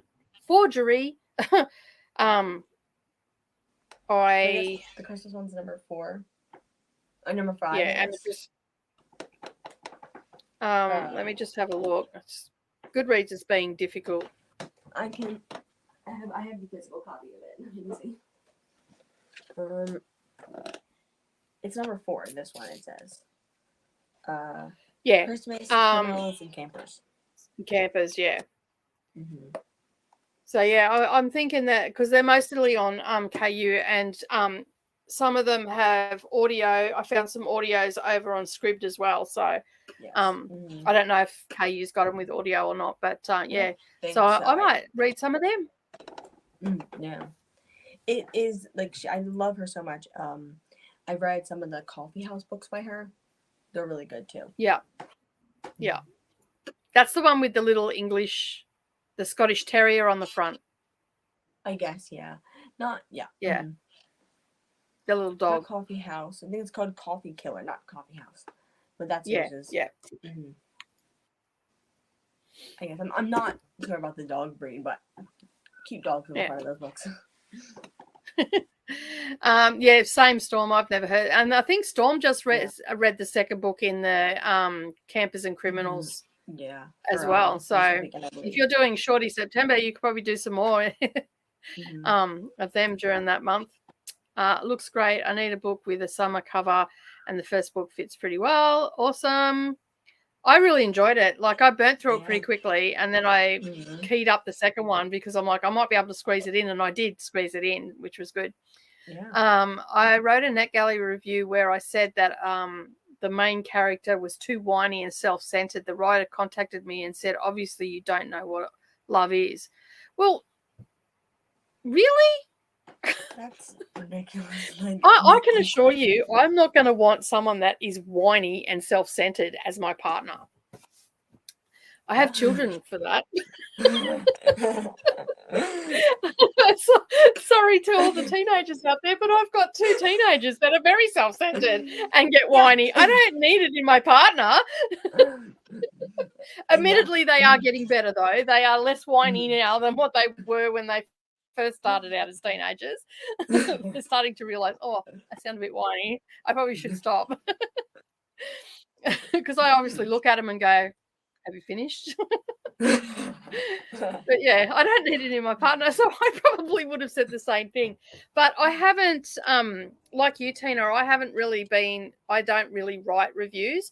It's only just recently that I've started. Well, it's actually only been this month that I've started, because I don't like to put myself out there like that. Yeah. Because it's easier for me to talk about a book than it is for me to write about a book. Yeah. But in saying that, I want to do more written reviews because it's just something that I need to work on. Yeah. And whether I do it forevermore, that's a different story. But, when I feel the need to write one, I'll write one. When I don't, I won't. So yeah, I do want to start trying to. But also, like, this might be a thing. This might mainly be a thing for like dark romance books. But I've noticed that a lot of people, like, they use negative reviews to like find out what they want to read. Like, when I was reading dark romance books, I would go through the negative reviews and none of the positive ones, just the negative ones, and I would look through for what I thought was like interesting or sounding good. Like, I think negative reviews can sell a book just as much as a positive review. And I don't understand when people are anti them. I don't. Yeah. I just think it's not the author's business to be commenting on that. Well, that's it. Like, once you've put your book out into the public realm, you no longer have a say anymore. Yeah. Definitely. Leading up to that moment that it's published, you have all the say in the world. You can work it out with your editors, and that falls down onto editors and proofreaders and all the rest of it. Should come back to the author and go, hey, do you want to just work on this a little bit, maybe tweak it a little bit? That should be all done before it's gone out into the public realm. Once it's out in the public realm, you can't say anything. You have no recourse. It's done. It's dusted. You just need to move on. Improve in your next book. Grow from the negative and all the rest of it. That's my opinion. But and I don't know how I'd go if an author had come at me after putting a review. I think like I would just have to go like, it's none of your business. The same as if what people think about me is none of my business, and I don't get to have an opinion on it because it's their opinion about me. That's how the author should see their book. It's none of your business once it's out in the public realm. I don't know. Maybe I'm just a bit.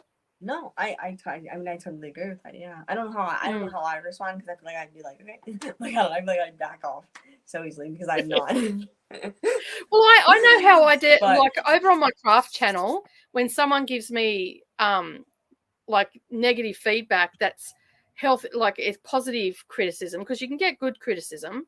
Yeah. I'll respond to that. But if someone comes in and just starts being a troll, I just delete the comment and block them from my channel and go, there was no need for you to be mean. I don't get into it. I don't respond to it. I do self-talk where I'm just like, that was unnecessary. First of all, I take a step back and go, what are they trying to say to me? And then I'll have a look at it objectively. And then if they're just being a douche, I just delete the comment and block them from the channel. And then they never have to see me again. If it's constructive criticism, or even sometimes people try to give constructive criticism and it doesn't land well, that's why I remove myself, take the emotion out of it, look at the what they're trying to say, because not everybody's articulate where we're typing, and sometimes you're trying to say something and it comes across wrong. But if the very first negative comment I ever got, I'll never forget it. I was doing a live stream on my craft channel, and the woman felt the need to put down there, why would I want to listen to you prattle on She didn't say prattle. She actually said to me, why would I want to look at your head talking? And I'm like, well, now you won't ever, because block and see you later. Yeah. I didn't respond to it. So she never had to look at me ever again. She never had to listen to my voice. There was a few other nasty things in there that I just won't even repeat. She fully attacked my person and all that sort of stuff. And I'm just like, well, you must be I thought to myself, you must be a delight to be around. Yeah. But I didn't get into it with her. She wasn't there was no constructive criticism. There was no constructiveness to her comment at all. And it was just like, you just need to not be around me, because you are just going to upset the time for everybody in the house. So you are evicted. And so I just got rid of her. But I've always remembered it because it was my very first nasty comment. And it did upset me a lot, because at that time I didn't like putting myself out there. And it was my very first live stream, which was already like strenuous as it was. And this wasn't even while I was live. This was after I'd gone live. So she had watched the replay of it and put it in the comments for all to see. Luckily for me, I have over on my craft channel at that time, and I still do have a lot of people that will just let me know that there's a nasty comment. They'll report it, and then I get rid of it. So, but we've all agreed that, if it's constructive criticism, if, like for me, reading that, what Chris has put down, that basically said that the character for them was too whiny and self-centered. Now, that is an observation about a character. Obviously, the character was self-centered and whiny, and that's how Chris felt at the time. To actually say you obviously don't know what love is, that's like a blatant insult to someone. Yeah. And that's not how you would go about it. I would have been, if it was me and wanting to learn from that, I would have asked Chris, what made you feel that the character, can you give me a reason why you felt the character was whiny or self-centered? How can I improve my characters? She could have, I don't know who the author was, but the author could have got a lot more from Chris, as opposed to just going, you obviously don't know what love is, because then you're just attacking the person.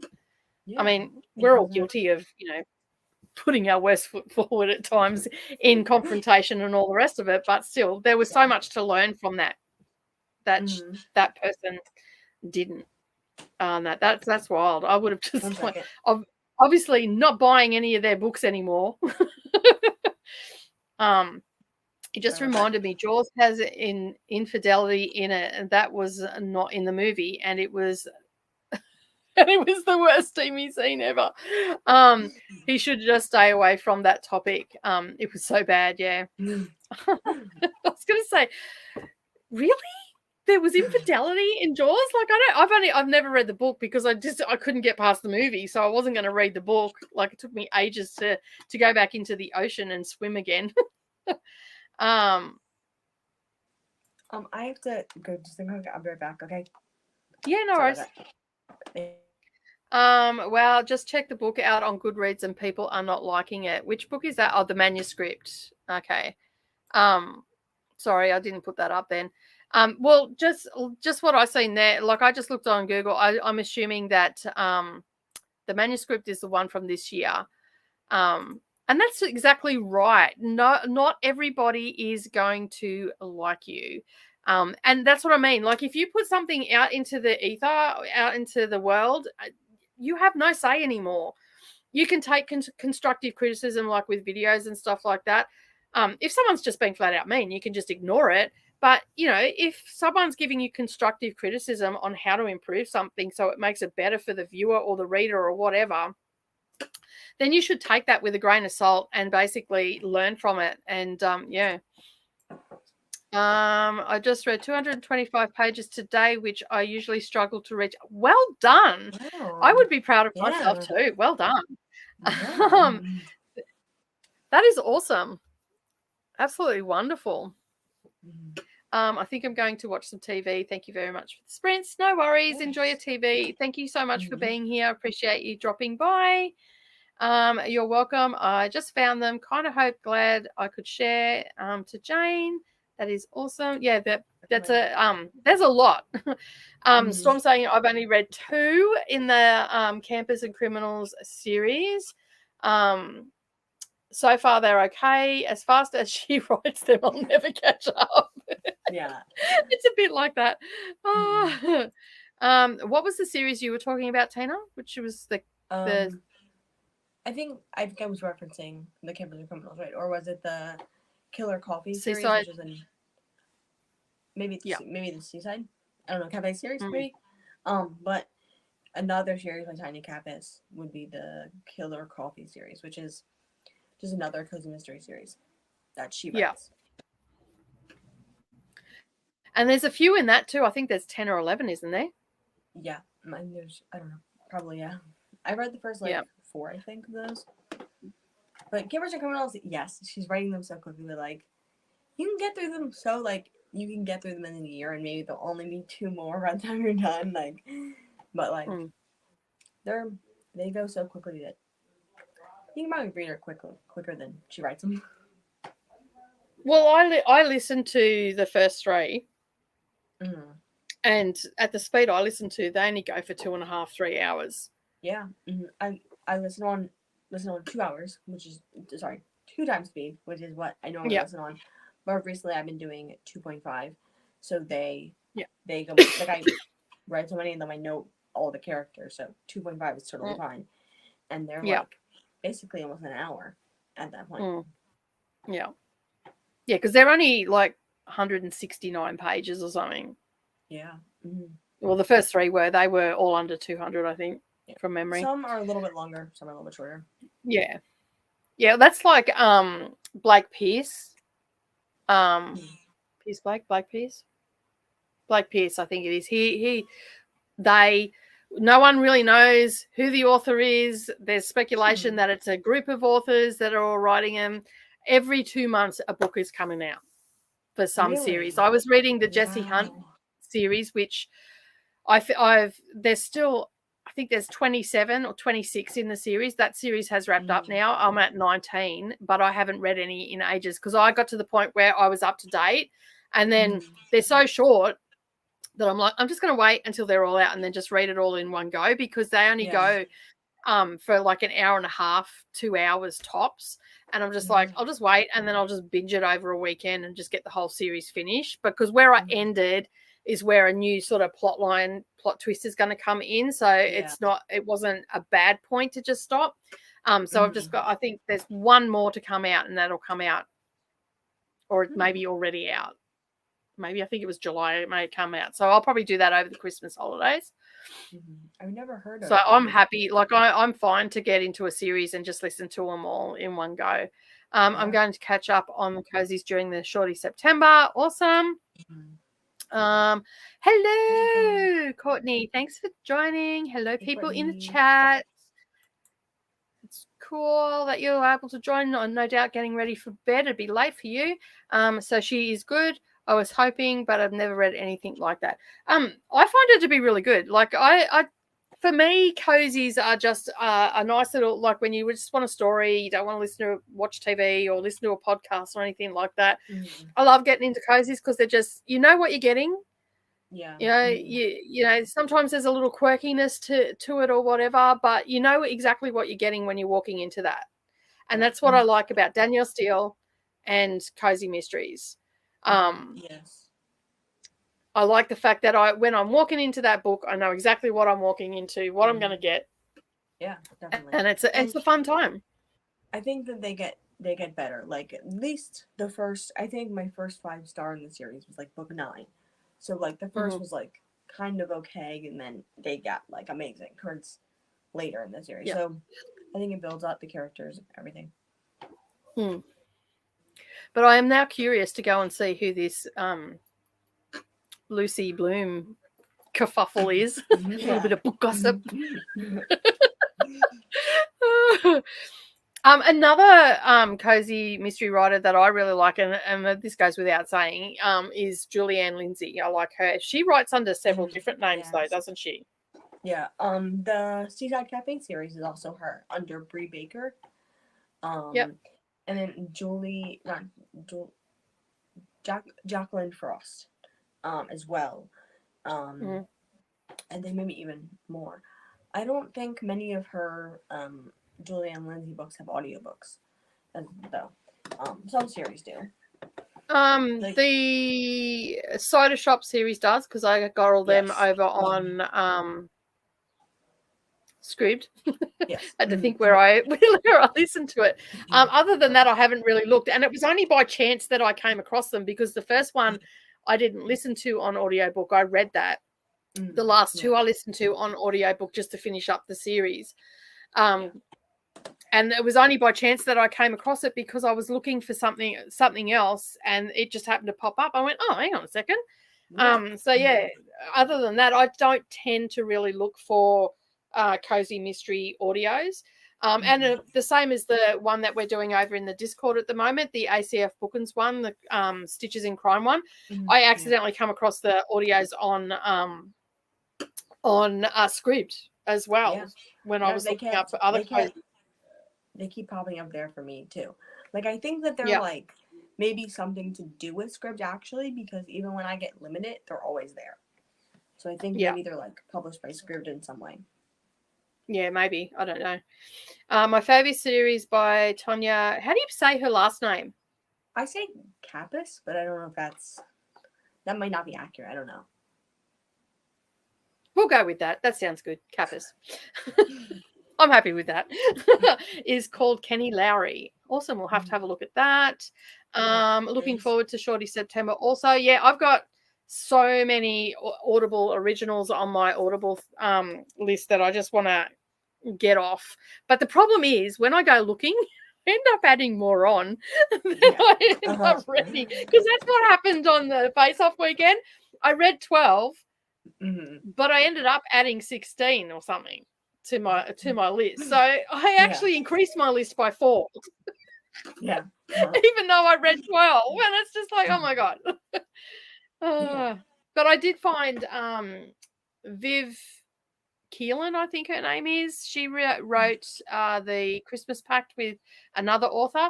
She's got a whole heap on there that I want to explore her catalog a little bit more as well. So she's got a lot of short books on there.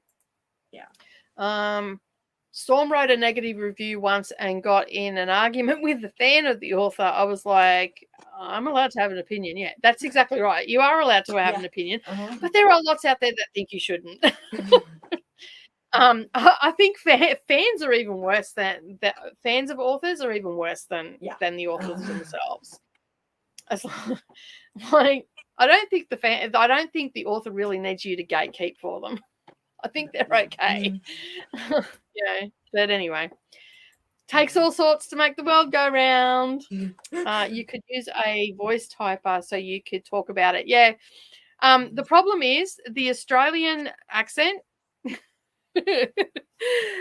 I should just start talking about a book and do it in a voice recorder, like voice to text recorder, and then put that up as the review, because it's hilarious. It is absolutely hilarious. If I do not enunciate my words correctly and sound like not myself, it doesn't work because words get mixed up. You only have to go and watch my craft channel in the early days. Friends and we'd be waiting because I wouldn't put in the script. We'd just let YouTube do it. And then we'd be waiting for the subtitles to come up to see what quirky little things that the picked up from my accent. So, it's a lot of fun. So yeah, no, I don't use that because it doesn't work. I have to enunciate too much, and that's just too tiring. So I just hit record and be done with it. I do written reviews for every book I read, have done for years. You are a much better person than me. I struggle with the written word. I really do. Hence why I don't write books. Hence why I do write articles and stuff for my magazine, but they're very, I don't know. Everybody says they're great. I don't know. I think that they're a bit basic, but anyway, I get my point across. That's all that matters, right?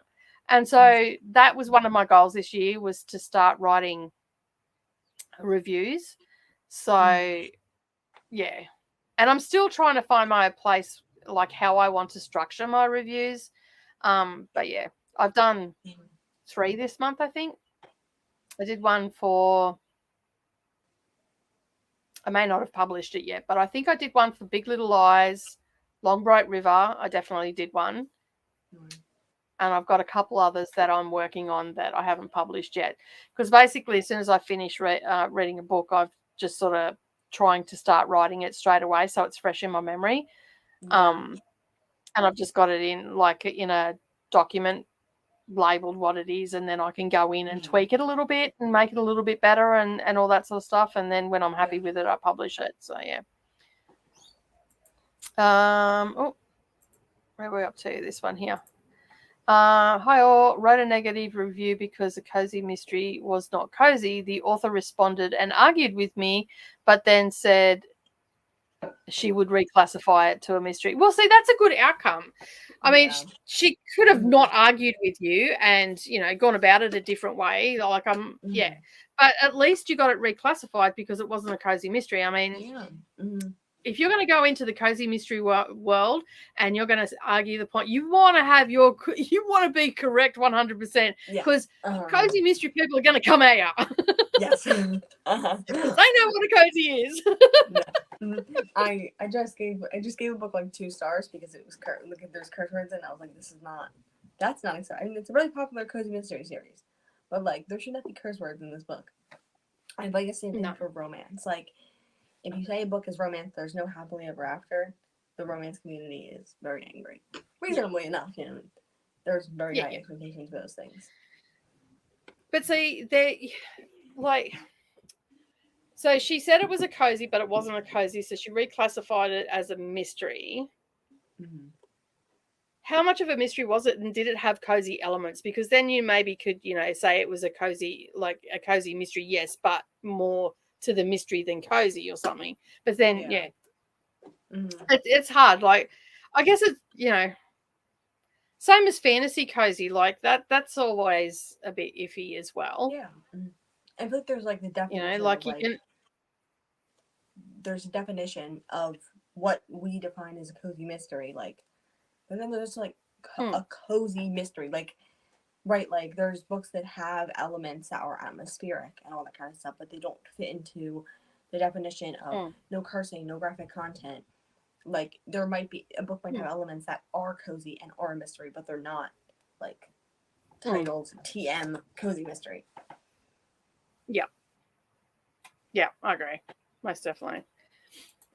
I don't know why people feel the need to watch your stuff and then be hateful in the comments. That's exactly right.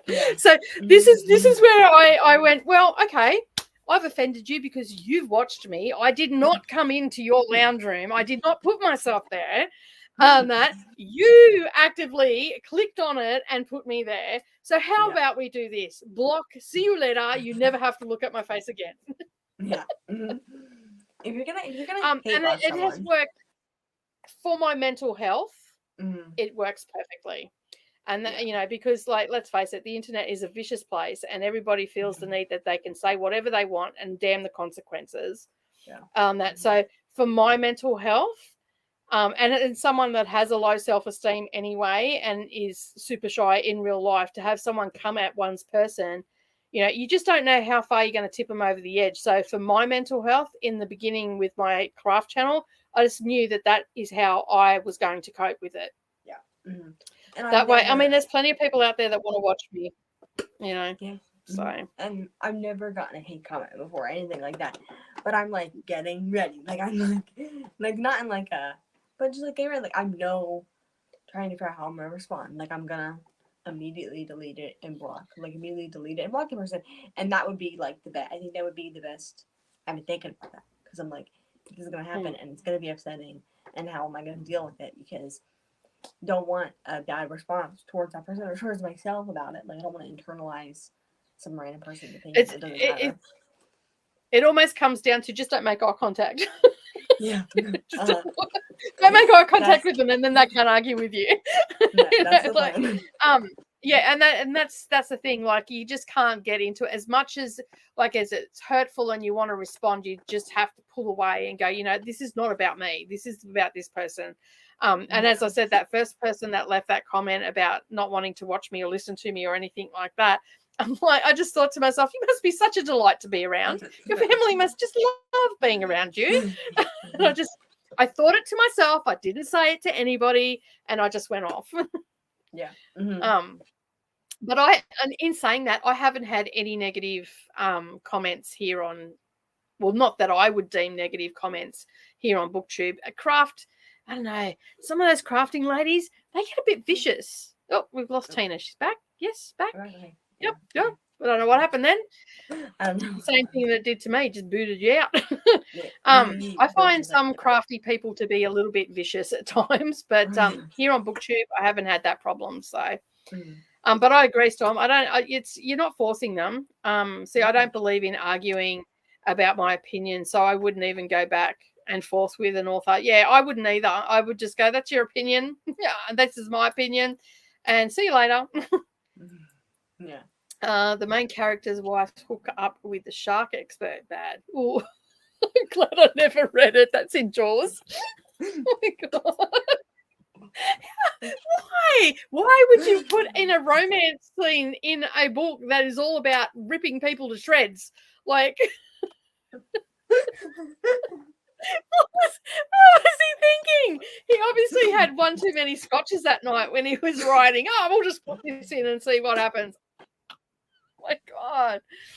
Oh no. That's wrong. Oh dear me. I'm reading The Shape of Darkness words by Laura Purcell tonight. That is awesome. I've not heard of that. I have not heard of a lot of books that you guys read. I'm sorry. Yeah, I saw the coffee ones too and added them to my TBR list. Yeah, I've got Chrissy and I have been in the background discussing what we're going to have for our cozy mystery read along next year, because this year we did the ACF Bookins Stitches in Crime. And then we thought we might do her other series she had or has, but then we decided that no, we'll go with something else. So we'll be doing that announcement in October, I think. But we've got some set down. We've got a trilogy set down for November and December to get us through. So yeah. I'm doing a cozy start to fall. That is awesome. Hope you're well. Yes. No, Julianne Lindsay, her name is. She does cozy mysteries, not romance. Well, there is a little bit of romance in it, but it's quite subtle. Yeah. That is what I like about A Crew of Hunter series by Heather Graham. It's very formulatic. Stop putting the big words in the comments, people. Nicole can't speak today. Formulatic and a comfort read, as I know what I'm getting. Yeah, that's it. Like, sometimes you just want a book that you know what you're in for, and that's what cozies are. You know exactly what you're getting. Yeah. Same as Danielle Steele, Jackie Collins, all those sort of ones. You know exactly what you're getting. Someone has a YouTube video called Authors Behaving Badly about Lucy Flew.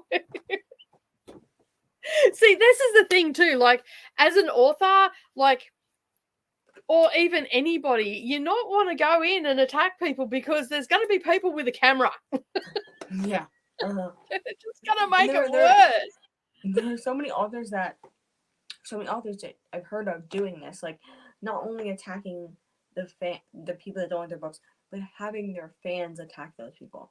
Like, I'm not sure of the author's name, but like I've heard of a lot of romance authors doing this, and like it's just like ridiculous. There's no need for it. Well, that's to say that what was her name? Something Stringfellow, her last name is. I can't remember, but she wrote Memphis, which was, as I said, on the Women's Prize for Fiction this year. It was longlisted, and that girl made the comment, and it wasn't even a bad comment. It was just the men. Why do we have to keep writing men so trashy all the time? It was more of an observational comment than it was actually a criticism, and that sort of stuff. But then, you know, like, this woman just went off the deep end, like, and then, you know, started carrying on about how she was sitting up on a hill with her Gucci bags and all this sort of stuff. And oh my Lord, I'm just sitting there going, what? You've just made it 10 times worse. You could have just accepted the fact that this woman didn't like the way you wrote the men in the book and moved on from it. But no. You've got to sit up there on your hill and start judging all the people that are buying your books. Yeah. Way to go for sales. You know, like, yeah. And way to go to get on like, I mean, the book was good. I enjoyed the book. It was a multi-generational book. It had, you know, it wasn't the best book that I've read like that, but it was a good book. Like, yeah, it was good to see how she wrote the characters, how the characters rose above their lot in life, you know, things that they had given up and all that sort of stuff.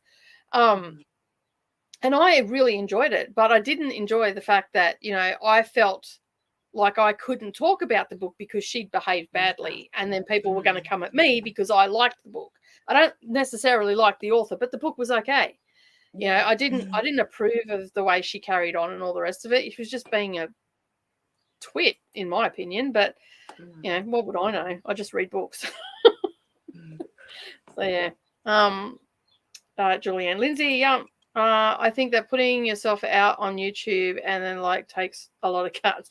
People should just respect the people and treat them as such. There is no need to be rude. I totally agree. Yes.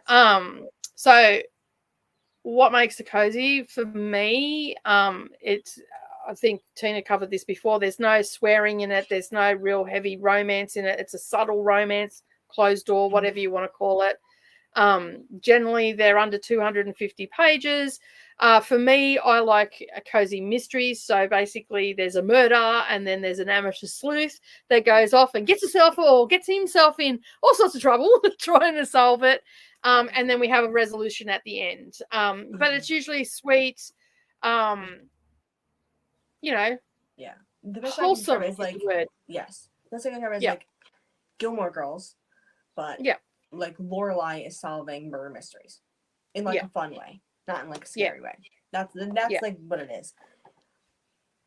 Yeah. Very wholesome, and, you know, something that I would be willing to hand to a 10-year-old to read.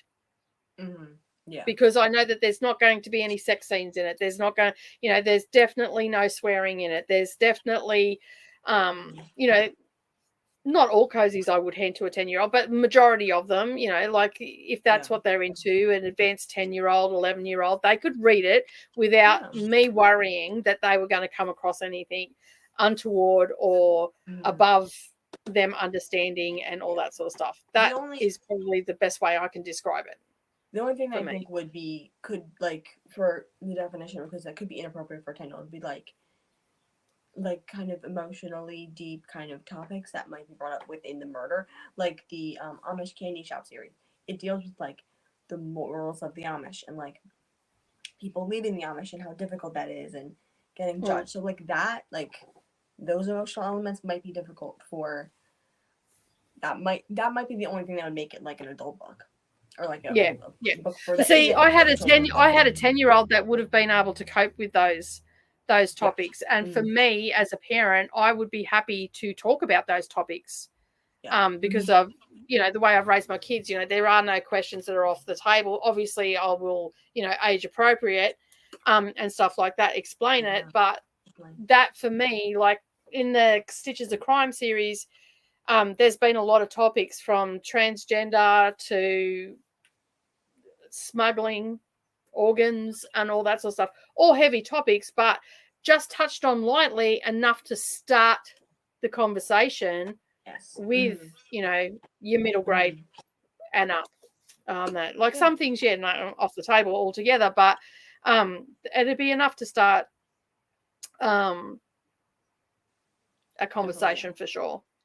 Yeah. Although I probably wouldn't hand a cozy mystery to Neroli when she was 10. Savannah, yes. Neroli, no. Because two different type of readers too. Yeah. So Christina goes, what makes a cozy? Blankets and cocoa. Yes. Yes. And a bag of lollies. Or some cookies or something. All right. Unless it's a review book. It's a review book. My reviews on Goodreads is not short. This is good. Yeah. Sometimes it's the best way to go. Cozy Mysteries is not graphic, normal, small, set in a small town. Yeah, that's another thing too. Yeah, small town, rural. Yeah. The worst are the racial comments. Yeah, I agree. There's no need to get nitty gritty at all. I don't know if the author has ever been in a steamy situation. It was that bad. I'm just trying to picture the author and I'm writing a book about people swimming and getting attacked by a shark. I'm just trying to get on, how did you get to a steamy, I don't understand. These people necessary. These were all people that were in flight mode. It's just flat out weird. I want to try the Stitches one. I've never heard anyone talk that with dolls. Right? Yeah, never heard anyone mention that. That's not someone. I think that's something someone brought up before. It's weird, right? It is. It's weird. It's just wrong. We can probably put it down to that he was very drunk. And he wrote that scene. Because that is the only way you're going to get there. Or there's some questionable things about what he thinks about. I like Crew Hunters too. The Stitches one is really good. I can only get the first Stitches in Crime for free on Amazon. I would love to read them all, but do you have Kindle Unlimited or Kindle? Kindle, because they are available on Kindle. And if you have Android, you can get the Kindle app for your Android, and you'll be able to get them that way. The audio, pretty sure all the audiobooks are on script, right? Yeah, I think they are. They mustn't have been when I first started reading it, but when I started searching for cozies and stuff over there, they started all popping up, and then the last couple I've listened to on audio. So, but I assume that the series is finished at 10 because there is only 10 in this one. So, so like a Hallmark movie. Yes, that's exactly right. Hallmark movies, wholesome, make you cry, and some. I hate Hallmark movies. They make me cry all the time. The Hallmark movies and mysteries, or whatever that channel is called specifically, some of those are cozy mystery movie adaptations. So yes, okay. Hallmark, because they are, some of them are. Cool. I am reading the ACF book and series, but only on book 4. I'm really enjoying them. I like how they just sort of touch on relevant topics of today, that are quite relevant in our news and all that sort of stuff. So yeah, there've been some really good topics in it as well. I heard about the Memphis drive. Oh, it was ridiculous. Who sits there and says, I've got Gucci bags? So you could go and take your Gucci bag and, put it where the sun doesn't shine. I don't really care if you've got a Gucci bag. Because not only did she go on about, then she just turned it into a crass comment by a conversation by going on about all the money that she was going to rake in and all the rest of it. I'm thinking to myself, oh, lovey, that is one way to get people to stop buying your books. No more money. I'm just but each to their own. Not at my library. They rarely buy cozies as they are expensive here in Australia, and there are so many in the series. It's too much of a financial commitment. Yeah, no, that's fair enough. Look, my suggestion is get Kindle Unlimited, because if you're not going to get anything else, get Kindle Unlimited, because most of the cozies on Kindle Unlimited here in Australia do come with the audio option. Not all of them, but they do come with an audio if you like audios. But they're all accessible. I haven't come across any that I haven't been able to get on Kindle Unlimited or having that, because I signed up to that, but you can also get them on Kindle as well. And you buy them through Amazon. You just get the Kindle version of it and it'll go straight to your device. And I had Kindle on my phone, which is an Android phone, before I had an actual Kindle device. Yeah. Because I only got Kindle device. Yeah. I'm pretty sure everybody can get it. Yeah, I think I got my Kindle this time last year. So I've only had it for a year. I'm still trying to get used to it. I'm so excited for September now. Cozy sound fun. They do. They do. Like popcorn. Hey peeps, hello. I'm supposed to be going to sleep, but just wanted to check up on you guys. Yeah, we're talking all things authors.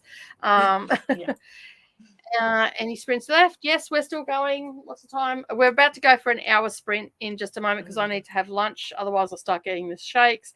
They are not on KU in Australia at $6.99 per book. Only the first one is free. Yeah, I think I had to. I don't think they were on KU, the Stitches in Crime, but I got them all on Kindle. Well, I actually ended up buying them. I think I got the first two in that series, but the Campers and Criminals one is on KU, and the ones that we've picked for next year are also on KU at this point in time. So hopefully they'll be still on KU next year as well. Yeah. 1 minute. I can't remember. Chrissy would probably know because Chrissy put me onto the ACF Bookings one. So yeah. Yes, can't wait. All right. Well, we've got to the end of the comments. That was a long one. I think we actually just talked for an hour.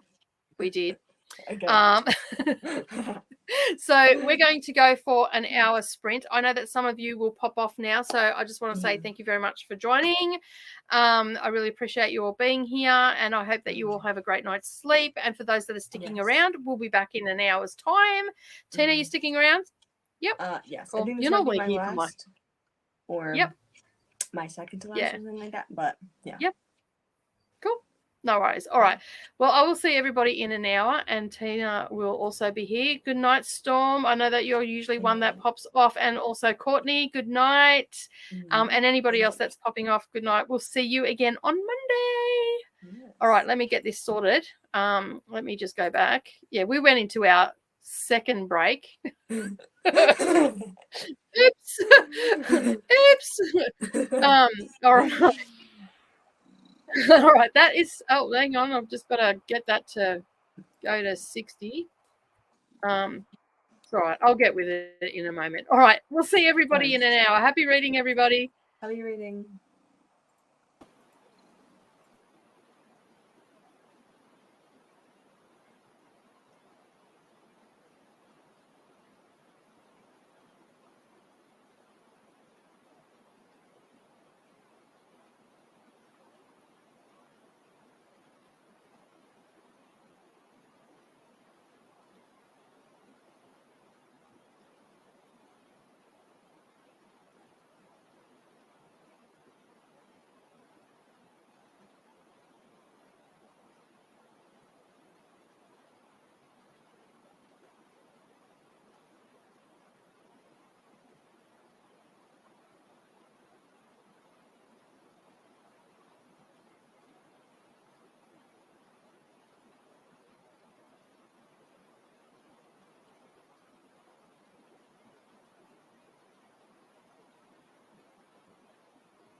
Sorry, I got sidetracked. I was watching the Lucy Bloom video with who was it? Rachel Reeves. She authors behaving badly.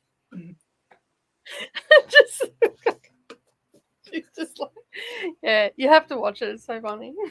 Just the shit she says. It's just hilarious.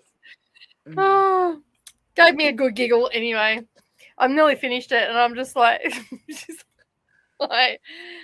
I do believe that Lucy Bloom has a little bit of a screw loose.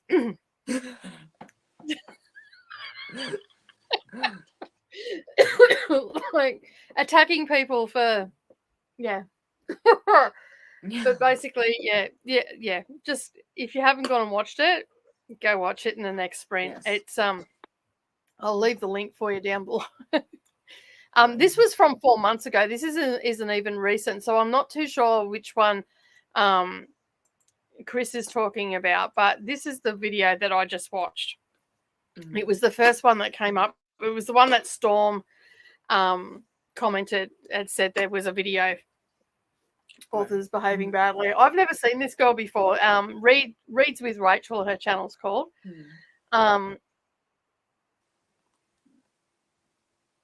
Yeah, just some of the questionable things that she's been doing since like 2014.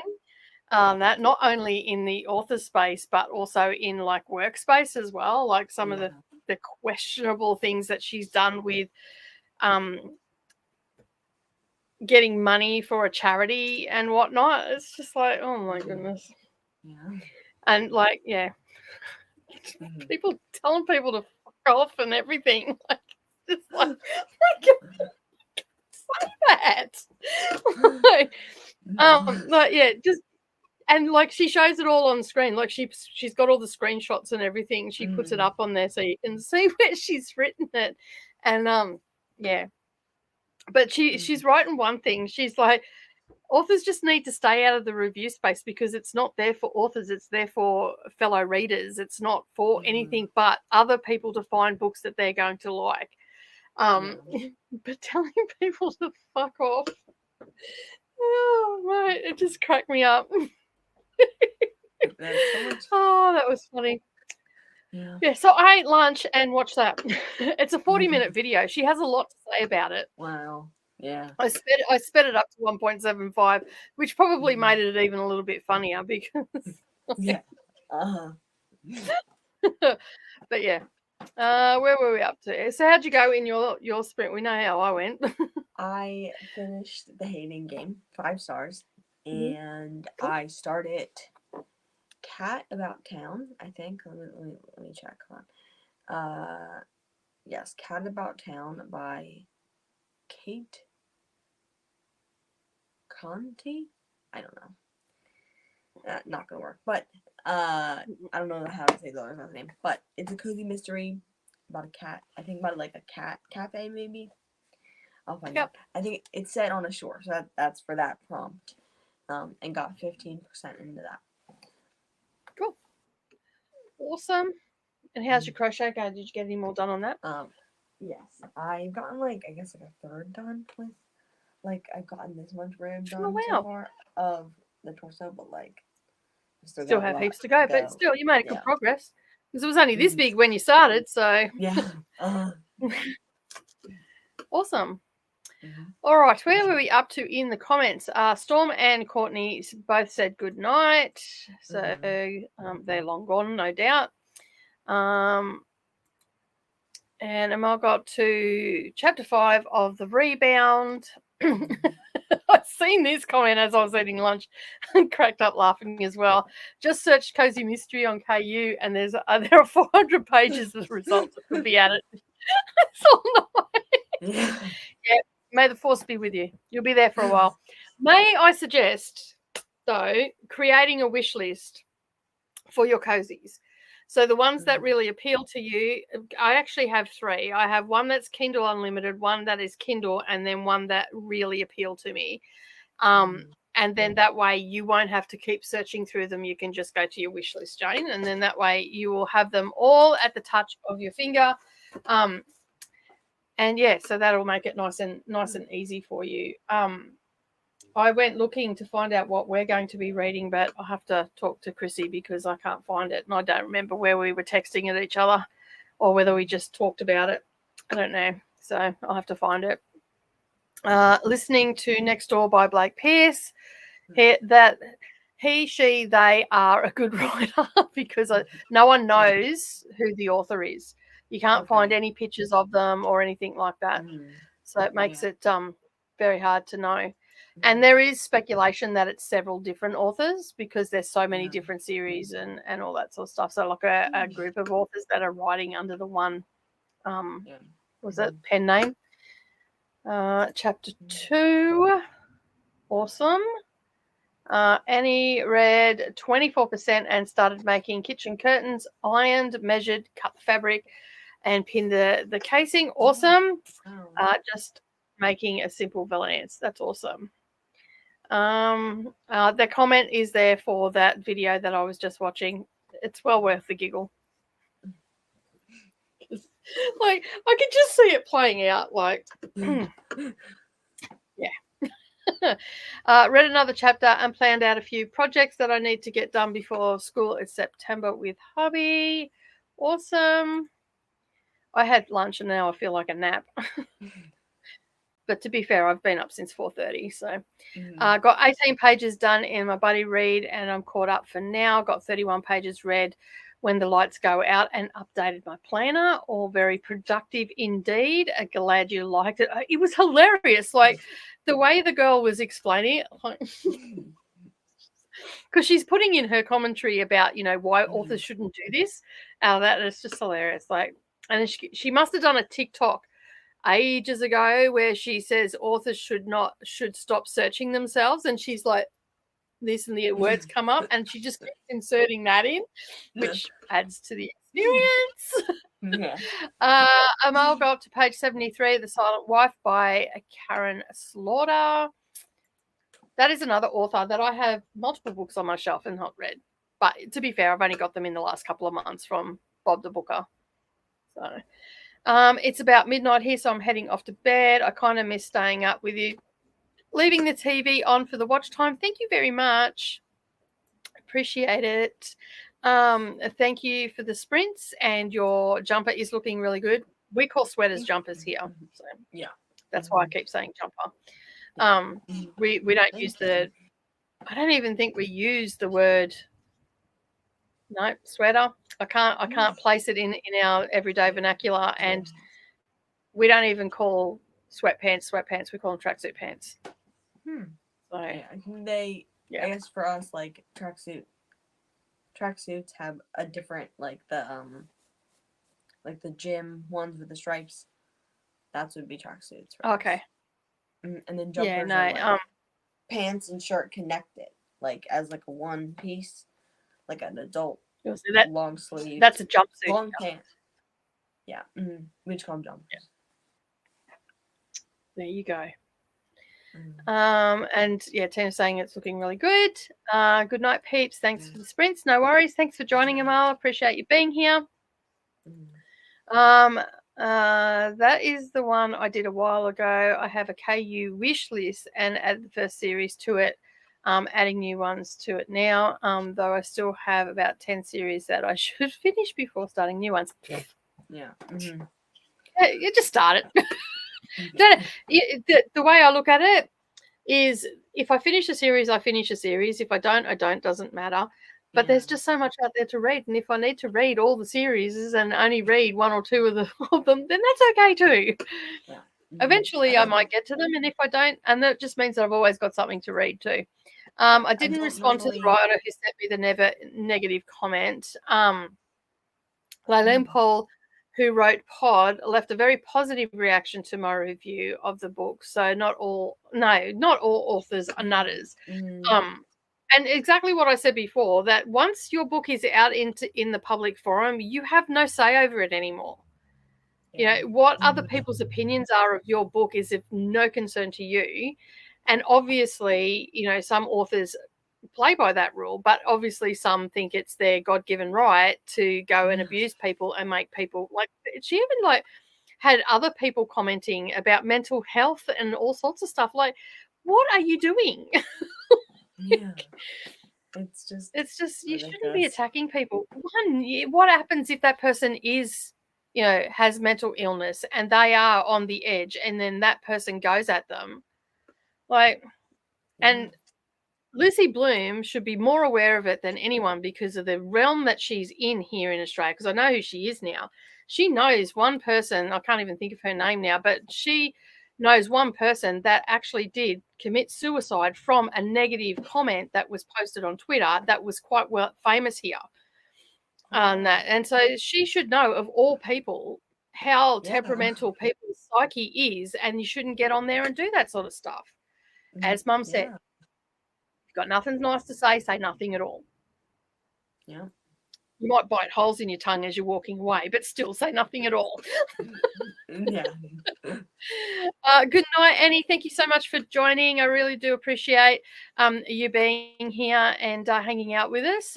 By all means, come back and watch the replay. I will be on Sprints with Leandra tomorrow, and Tina will be on with Bree because Neva has 24 hours of I was going to say 24 hours of cross stitch. That's another event. 24 hours of sprint. I'm obviously getting tired, and my two worlds are colliding. So tomorrow at midday. Was that right? Is that what we said? When it starts at 12 o'clock. Yes. Eastern Standard Time. Yes. Awesome. I think a jumper is like a dress thing, pants or skirt on a bottom. Yeah, maybe. I don't know. Here, a jumpsuit is where it's like got shorts or like it's a one-piece thing, top and shorts connected or pants connected or a skirt connected. I think sometimes they call it rompers too. Like yes, romper. I have heard that thrown around, but sweaters, we don't say sweaters, we say jumpers. So yeah, it's funny how we got different names for different things here. Anyway, I love that means sweater though. It's made me smile when Ginny asked for hers in Harry Potter. Agreed. Claire Coleman sent me a lovely comment about a review on Terra Nullius. So did Ben Goodison for Winterhouse. Well, there you go. So not all authors are in the crazy category. There are some normal ones out there, but like they're obviously healthy and, they're not mean-spirited or anything like that. And I'm only speculating. Well, actually, there's proof to say that Lucy Bloom is mean-spirited because of the way she speaks to people in comments and all that sort of stuff. As to that doesn't do much for her like reputation at all. She's done a disservice to herself more than any review has ever done. On that, but I highly suggest you go and watch Authors Behaving Badly. Yeah, it was funny as. I love a good giggle from a video. Yeah. I haven't looked to see. That was the first one that came up, but I've got a feeling that this YouTuber actually does a lot of these authors behaving badly. Yeah, I'm not sure. Let me recognize have a look. She's actually got quite a bit on her. She's got Tucker Reid, author attacks book reviewer. She's actually got a few on there, so you could end up going down a rabbit hole, people. Sorry. Yeah. But she's quite entertaining to watch, which is good. All right, so we have got to the end of the comments, and we're about to come to the end of our 15 minutes in 30 seconds. So we might go to another sprint. Let me just readjust that back to 45. And this will probably be your last one, won't it, Tina? I don't know how about now, if that's okay. Okay. No worries. Okay. Well, thank you so much for hanging out with me today. It's been fun. Thank you. Yes, it has. Thank you for having me on. Yeah, no worries, hon. As I said in message the other day, I usually put it up. Well, luckily, I put it up yesterday because I wouldn't have ended up putting up the link this morning otherwise. But I always put the link in that server, so you can just pop on any time. And normally I'm here about 15 minutes before I go live, except today I was out of the house. That's So if I'm not here, just hang around. I'll get here. Okay. Thank you. And I will see you tomorrow on Sprints. Yes. Bye. Bye-bye. Have a good night. All right. I start work at 3:30, so I'll have to catch you on Monday. Enjoy your sprints. Thank you, Nicole and Tina. Thank you so much for coming and playing with us today. It's been good. It's been a fun time. And yeah, so Tina will be popping on from time to time. I've got a thing on my for other booktubers and stuff. So yeah, I just put the link down there and then they can pop in when they want because I have these regularly, so it makes it nice and easy. And then if they've got time, they can come and join. I think Sarah's joining me next week, and Leandra's probably joining me on Sunday, Monday sprints. And Sarah sent me a message the other day, said that she'll be joining next Friday. So we might have Tina on again in the next one. We'll just see how we go. All right. So I've just reset that timer for 45 minutes. We are going to start that sprint, and I will see you all in 45 minutes. Happy reading, everybody.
hello. I'm back. 45 minutes went really fast. Got up to page 21. And a gentleman from Moscow. It's going to be a bit different. So hopefully it'll end up being a good book. And I made a cuppa and I had a couple of choppy bickies for afternoon tea. So yeah. I don't know. I'm not sure I'm liking the tone of this book, so I might end up swapping it out. See if I got something else on my shelves. Don't know. All right. I'm up to page 20. I'll give it to page 100, see how I go. If I DNF it, I DNF it. If not, if not, I'll have to find something else to read. And it has to have a direction, up, down, something. Interesting. All right. So how did everybody else go during that sprint? I had a little bit of technical issues. I had stuff jumping around and all sorts of stuff. So I do apologize for that. I was just doing some things in the background and I didn't realize that it unmuted me, and lucky I wasn't talking about you all, eh? I watched the end of the authors behaving badly. God, got worse. Where were we up to? All right, let me just have a look. Chris had a storm go through in the hoping that the electricity doesn't go off. I hope it doesn't go off either. I have to have a look at my books and see what else I've got up there that will fit the prompt. Because I don't know. Normally I can get a feel for it. This one just feels like it's not just going to sit with me right now. So yeah, that doesn't really give me any information either. Count Alexander Rostov, a recipient of the Order of St. Andrew, a member of the Jockey Club, master of the hunt, is escorted out of the Kremlin, across Red Square, and through the elegant revolving doors of Hotel Metropole. Deemed as an unrepentant aristocrat by the Bolshevik tribunal, the Count has been sentenced to house arrest indefinitely. But instead of his usual suite, he must now live in an attic room while Russia undergoes decades of tumultuous upheaval. Can a life without luxury be the richest one of all? So, yeah. Because apparently he really liked that hotel, and that's why they banished him to that. So, it had a little bit of, it had court documents, I guess, what was happening in the court to begin with, and it was on the 21st of June, 1922. So, yeah, and he's just got there, and now he's just waffling on. Anyway, I'm sure it will pick up. It's only 20 pages in. I'm still getting to know who the characters are. It's just I've just come off the back of a couple of really good books, so might not be in the mood for this sort of book where I've got to think a lot about what I'm reading. So yeah. Anyway, I guess we'll see how we go. I can always go and have a look and get it back up, because it has to have a direction in it, or be like, this is in Moscow, so it's in a place. So yeah. Don't know. I might have to go back and rewatch the prompt and make sure that I'm understanding it. Like, I'm looking at a stack here that have got audiobooks. None of them have a direction on it. There's like 15 sitting there in front of me. So yeah, Anne got to 52 pages. Read 52 pages. Sorry, that is awesome. Everybody made good progress today. So that's really good. I've got, what's the time now? 3:30. I think we can maybe fit one more sprint in before I have to head off to pick up Neroli. I've got to take her to do a little bit of shopping, apparently. If the book doesn't grab me by the first page, I don't continue. I'm not great at giving books a chance to change my mind. I've heard really good things about this book. That's the thing. Like, I don't think I've ever seen a bad review on this. So yeah, it's an older book too. Like, it was published in 2016, 2017. And it's also my bingo prompt too, to read an author new to me. 2016 by Windmill Books. But this particular, the Lincoln Highway extract, inside cover is from Shutterstock. There. Can barely see it. It's that dark. Right, that's the inside cover. Can't really make it out. It's from Shutterstock, apparently. Yeah, so I don't know.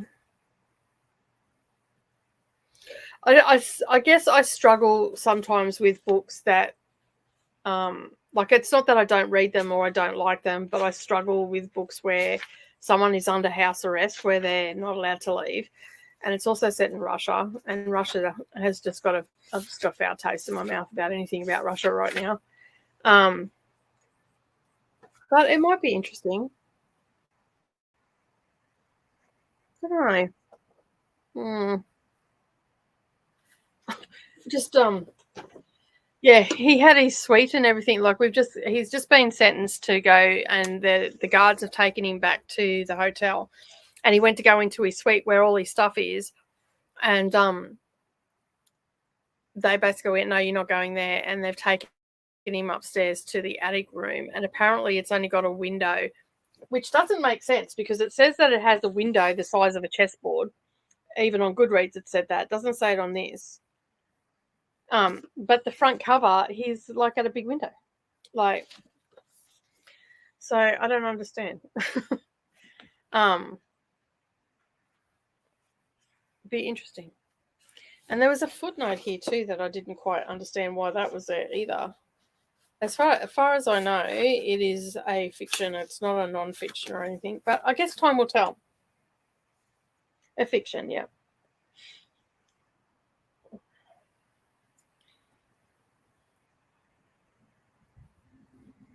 I think it might be a little bit flowery, maybe. I don't know. There's not a lot to tell me about the book, really. Like, the only reason I ended up picking up was, one, it was on special, and two, that I had seen a couple of people talk about it, which was ages and ages ago. And they didn't really have a bad thing to say about it, but yeah, we'll see how we go. Anyway, it'll be what it'll be. And I like to give a book at least 100 pages before I DNF it, because, you know, that's only a couple of hours out of my life, especially if I'm listening to an audio book, which I do have audio for this one. I didn't realize that I did, but I always go and check my Audible, because sometimes I get them on BookBub for nothing, or I've seen it and got it and it's been sitting there. So anyway, I have it on audio, so I can always listen to an hour or so of it. And probably doesn't help that I'm tired today too, which that usually impacts my reading. I'm just like, can we bother? And like, I don't know. I have another one there of Chrissy's pick, which is I think it's called Malice Intent by Catherine Fox, I want to say. And it's a medical thriller. See, that sounds like a really excellent, but it doesn't meet the prompt. And yeah, so I can use it for sightseeing, but yeah, maybe I should just see what else I've got with a direction on it in a thriller and read that and put this aside for another day. Maybe that's what I need to do. That sounds like a plan. All right, well, we are going to go to another sprint because I have to sprint it that way because I've got to pick up my daughter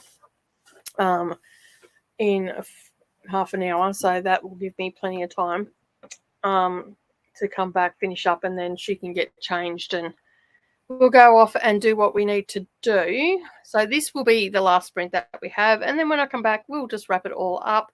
We're just having a look here. We've only been talking for 10 minutes. Not much is happening in the comments. I don't really have much more to say about my book, except that I'm not sure. So during this sprint, I'm probably not going to read. I'm probably going to go and check out my bookshelf and see if I can't find something else in the thriller genre. I think that might be the way to go. But this time, I created a timer today, so we'll see how it works. If it'll work for me, let me just add it to the stream and pause it. Get it back to start at the 45. So this has a little bit of a storm happening in the background, a little bit of music, and it's a 45-minute countdown. And then when we get to the end, there is an alarm on this. So you just be aware of that. I'm not sure how loud it's going to be because I did bring it down a little bit because it sounded very loud in the editing software. So I lowered the volume down a little bit. So we are going to see if this works and go from there. All right, I will see you all in 45 minutes.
Hello, everybody.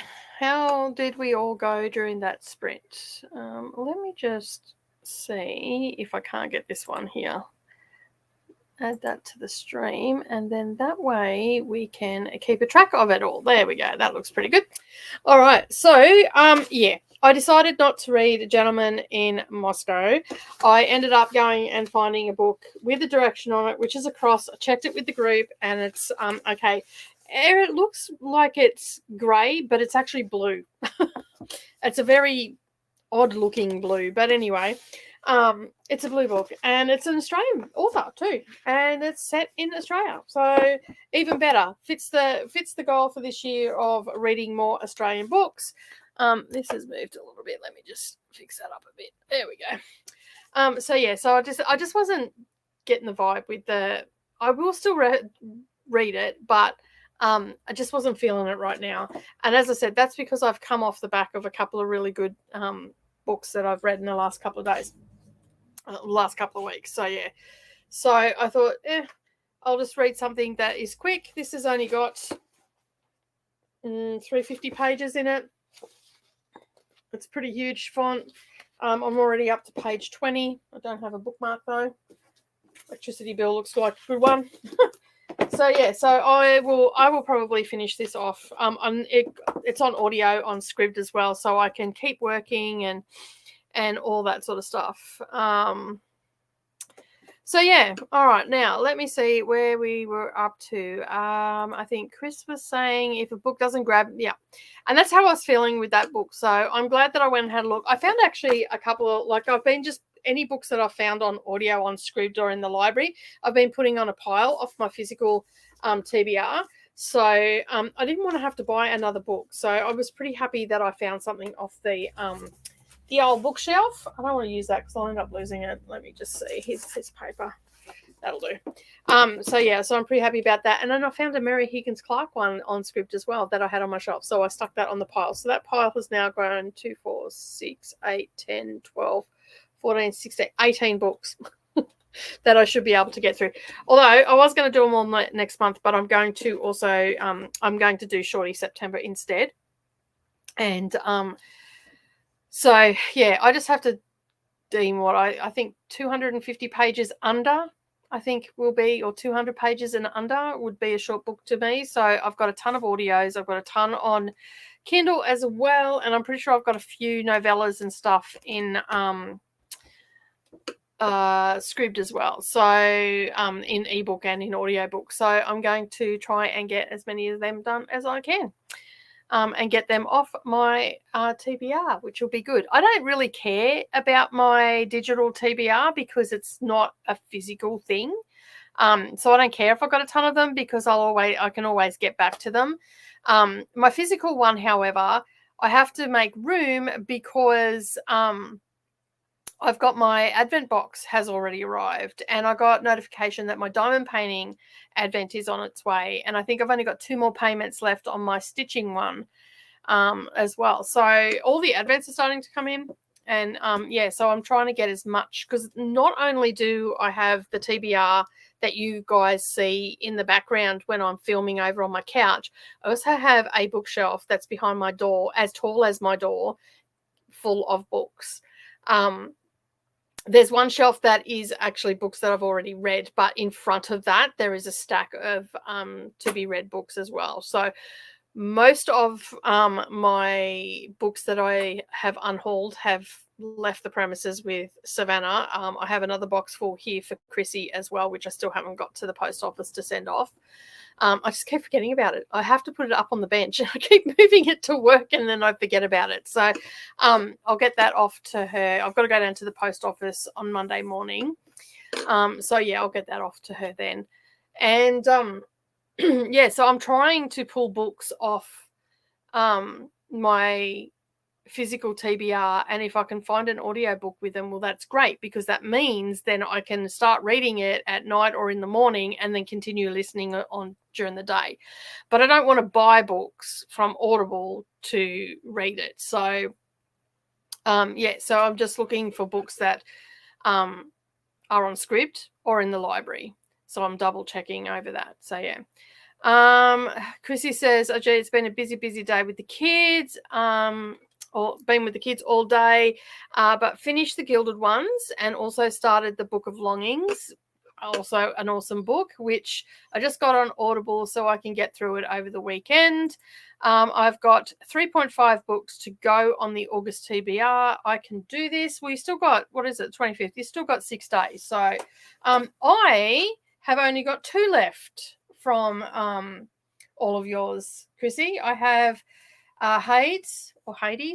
It still hasn't arrived. It's still hasn't shipped. So I don't know what I'm going to do there. I'm going to have to just get it on. I don't think I found it on Scribd and it wasn't available. I don't think it was available. There was a ton of her other books that were available on BorrowBox. So I might have to I think I might have it already. Let me just see, because I've been saving audiobooks. So I have all of the series that you've got me starting, which is the Malice Intent one by Catherine Fox. They're all on BorrowBox, so I can continue on with the series with that one. But the Hades one is not on BorrowBox. So I think I actually ended up getting that. Let me just look. I think I may have ended up getting that in the end because it wasn't going to make it in time. Yes, I did. I ended up getting it on Audible. So I will listen to that over the weekend as well. And I will also listen to Malice as well, because and then that will be it. I will have completed all the books that you set down for me and then some. Because I think I'm up to my 26th book for the month. I've pretty much done a book a day. I still have my monthly requirements for the Count of Monte Cristo, Anna Karenina, Middlemarch, and Pickwick papers to do. I'm probably just going to do a Count of Monte Cristo, and I'm sort of spewing because the Audible version that I'm listening to goes back to a paid version at the first. So I'm in a rock and a hard place. I'm going to see if I can't. I had a biscuit. Now there's coconut in my teeth. Sorry. I'm going to see if I can find the same version on Scribd. If I can find it on Scribd, I'm okay with that. I may have to purchase it because the other one, I don't like the narrator on the other one. That's why I went with this one, because there's 2 or 3 on Audible. So, yeah. But you have got this. I know that you can do this. And how did you like the Gilded ones? Did you like it? Is there an Australian Bookathon coming up on YouTube? I thought I saw something about it. Yes. Pick-a-pong.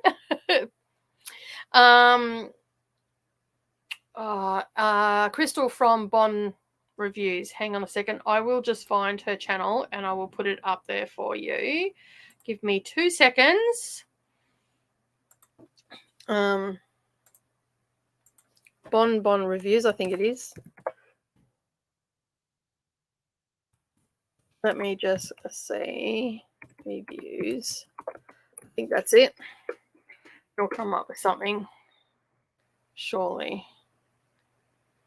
No, it didn't. Let me just go back to here and see if I can find it. Did I watch it maybe? I think I may have watched it. No, history. What? History. I'm pretty sure I watched the video last night or the day before. So give me a couple of seconds and I will try and find it for you. But yeah, it's the 3rd round. I believe that she does it. Yes, it is. Pick-a-pong. Pick-pong-a-thon is what it's called. Let me just get that for you, and I will put it in the comments. So that is it there. That is one that's coming up. I believe Brittany is also helping hosting with that as well. Apparently, I've never done it, but it's basically you've got a ping pong ball, you've got some cups, and then you've got prompts inside your cups, and you bounce the ball into it, I think, is how it goes. And, yeah, so it's pretty casual from what I gathered. I think you have to do a certain amount of things and, yeah, and all that sort of stuff. I, however, am doing Shorty September. There was another one that's over in the Discord as well that I have to go and have a look at as well. So I may end up doing 2 because Shorty September, I could probably smash through that, like most of my short books, pretty quickly because a lot of them are on digital.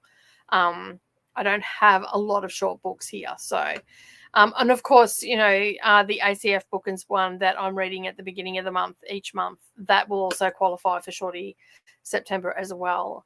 I have a lot of stuff happening in September. I have a Halloween magazine that I've got to get out. I have a spring magazine that I have to get out in the next, well, I have to finish it up by tomorrow to get that off to the proofreader and then out to the public by the 1st of September. And then I have the Halloween magazine that I've got to get out. I've got a couple of little designs that I've got to do. What else do I have? And then I've got Sparkle September, which is a diamond painting event that I'm having over in my group. And then there's Sampler September, which is a cross-stitch event that is happening over in my group as well. I am just working on one cross-stitch thing and I'm working on one diamond painting. So hopefully before September rolls around, I can get this bad boy finished, which is my big one, which I'm planning on doing on Monday night. I've probably got about 3 hours to go on that and then I'll be done. So that's not so bad. And then, and then I'll start the new one on the 1st. And I'm just going to spin the wheel and get the number and or roll the dice or do something. I don't know. I'll work something out for sure. But yeah, I've never read Mary Higgins Clark, but I have so many of them. I keep being told that Where Are the Children is the one I should read. I have a couple on my shelf of hers. I don't think I've ever read her, or maybe years and years ago I may have read one of hers, but I don't think I've actually read one of hers, to be honest. I can't think if I have or not. So yeah. 47 pages read. Thanks for the sprints, Nicole. I'm heading off to bed. The phone is about to die. That is fair enough. Thank you very much for joining. It's been a very long day for you, I'm sure. Are you going to post in Discord when you're live tomorrow? I already have posted on the homepage of the channel. You will see the sprints there where I am hanging out with Leandra tomorrow. On her channel, so it is in there. You can go and just click notify, and then you'll get a notification when we go live. So yeah, I'll be hanging on someone else's channel because there's 24-hour sprints with Neva this last weekend. And then of course my birthday is happening on Sunday, and if my family does nothing for me, I have a Zoom meeting, but I might get on for Sunday night sprints. We'll see how I go, and all that sort of stuff. So yeah. What else have we got going on? Oh, that's the to the readathon. Thanks once again for these wonderful streams. Thank you, Chris. You're absolutely welcome. I'm so glad that you enjoy them and hanging out with me and all that sort of stuff. But I have to go, and she was working back late, so we're going to just head back straight from her work. So I'm going to happy early birthday. Thank you. I am going to head off. Continue reading this book for the Amazing Readathon. I cannot believe how many books I have read this month. Like, it has been epic. Granted, 12 of them were only short books, but most of them went for 2 hours, 2.5 hours each in the audio. So that was still pretty good. And that was over one weekend. So technically, you know, maybe 1 or 2 books over that weekend, but equated to 12. So yeah. Yeah, so anyway, she ended up having to work back for half an hour. So I am going to call it a day, and head off. And I will see you all on Monday. Maybe for maybe for my birthday sprints, I might pop in for a couple of hours. Won't be a long one. And then, yeah, we can hang out a little bit more.